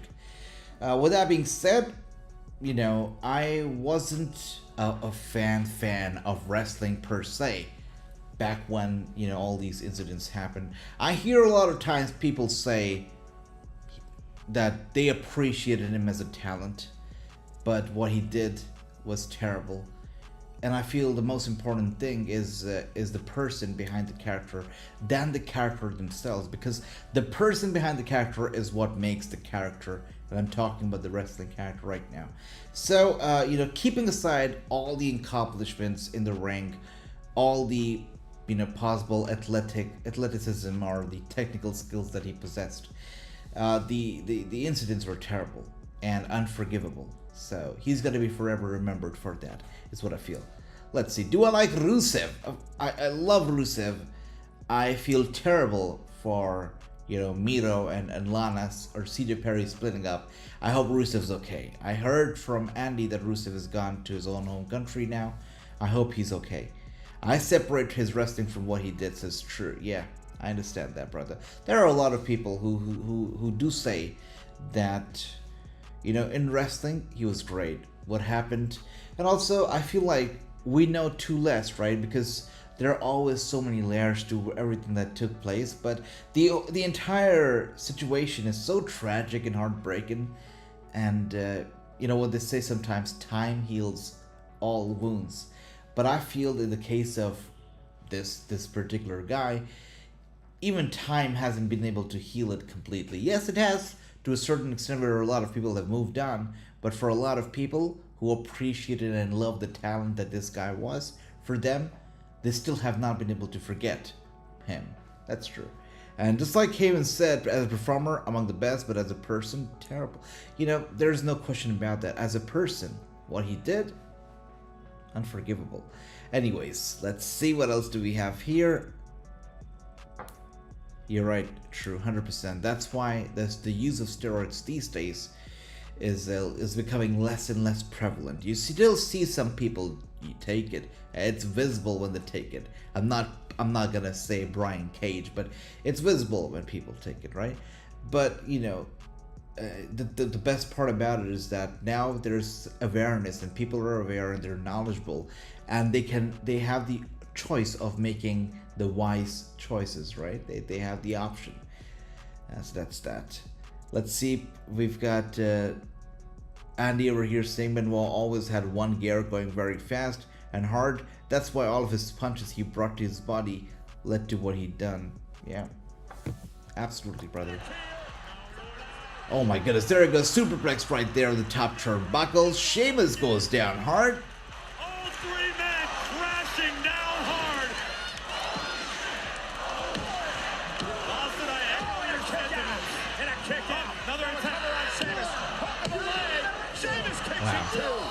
Did you see the ring buckle when those three men hit it? I absolutely did. It actually propelled the ball back up into the air. That was incredible impact. Through those ladders, you gotta climb. The fans with the This Is Awesome chants, the justified, I've got to say, justified This Is Awesome chants, as I expected for them to be. You know, when they announced this triple threat match, I knew it was going to be an absolute banger, and that is exactly what it has been so far. I love that. 100% Andy, there's no question about that. You know, it is his own genius and creativity that we're now enjoying in the form of Uncle Howdy and the Wyatt Six. So all the credit over here for that angle, for that storyline, the universe, it goes to Bray Wyatt. It was like a car crash mid-ring. It looked like Dragunov was gonna go for the Torpedo Moscow. Instead, he got the Glasgow Kiss. No, try more. Torpedo Moscow from Dragunov. What a counter. And Dragunov realizing that McIntyre falling out of the ring really saves Drew's opportunity. Dragunov knows he connected with Drew McIntyre is winning this match, and that is for sure, without question. Dragunov is frustrated because, you know, had he not slipped out of the ring, he could have won the match actually. But Dragunov, looking to take the risk again, goes to the top of the turnbuckle, and now Sheamus with the bro kick right there. Dragunov with the kick out. Yeah, DM Hunk. Drew McIntyre is winning, that's for certain. And Sheamus is picked off.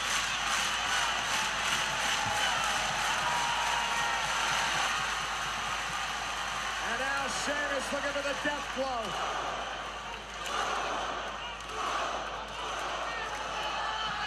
Blow kick. Cover on Dragunov. To qualify. And McIntyre. Wow, another kick out right there.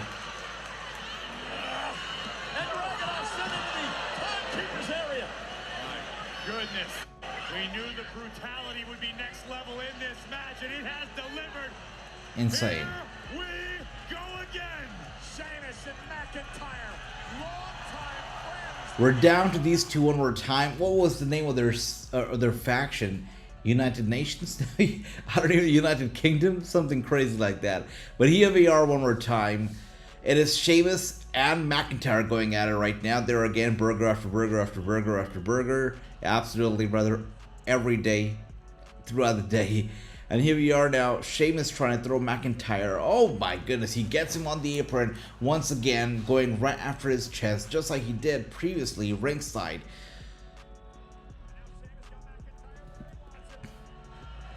Bro kick. Alright, McIntyre reverses it, rolls him up for the cover. Sheamus kicks out. The match continues. Sheamus, oh my goodness. Claymore delivered here from McIntyre to Sheamus. Is it over? It's over. As expected. No surprises here. McIntyre was expected to win, and he has. He's defeated Sheamus, Mr. Burger, and he's pinned him 1-2-3, which means McIntyre is going straight to the Money in the Bank ladder match this Saturday. And I'm already predicting this right now. McIntyre is gonna win the Money in the Bank briefcase. I really think so. In the bank. What a stacked field it will be this Saturday, and what a battle we just witnessed unfold here on Monday Night Raw. Yeah, Sheamus with a blow kick to Dragunov. Thought he had the win until McIntyre pulled the Mad Dragon out of the ring. You're right about that, Andrew. You're totally right about that. What was a sweet show? You know, the best part about this show, hands down for me, I feel like was Liv Morgan. Liv Morgan was fantastic. Without Liv Morgan, honestly, the show would be dull. You know what they say? Everything happens for a reason. When Rhea Ripley got injured, we were all like, oh, this is terrible. What's going to happen? But Liv Morgan stepped in and made the Judgment Day more entertaining than they've ever been in a very long time. So a lot of credit for tonight's show goes down to Liv Morgan without a doubt. And Uncle Howdy and the video package with Bo Dallas and stuff was very creepy. Was really, really impactful. Something else. So very excited about that too. This qualifier match was a great end to the show. Let's see how Money in the Bank is going to turn out to be. Bank this Saturday, and I am You're right. leaving Toronto. You're right, brother. World. And you're right. champion. I agree. He's gonna get screwed over, 100%. I want him to win so that CM Punk can actually screw his cash in and cost him that briefcase. I want to see that. I really want to see that. Well, everybody, thank you so much. Much love to all of you. Thank you, everybody, for being here and showing your love and your support. We watched Raw together after a long time. It was a lot of fun, and I cannot wait to watch SmackDown with all of you. This Friday, we're going to be live for SmackDown. Saturday, Money in the Bank, and then Heatwave. One more time, thank you so much, my brothers. I hope you all take care. I hope you all sleep well. Have a good night. See ya Friday. You all take care, my brothers. Take care. Anil, Ricky, Andrew, my man, Andy. We've got Nautic, of course, True, Ricky, David, all of you guys. Thank you so much. Broman was here, Brooklyn, Joker, everybody. Thank you so much. I hope you all have a good night. Sleep well. And I will see you, of course, on Friday. Take care, guys.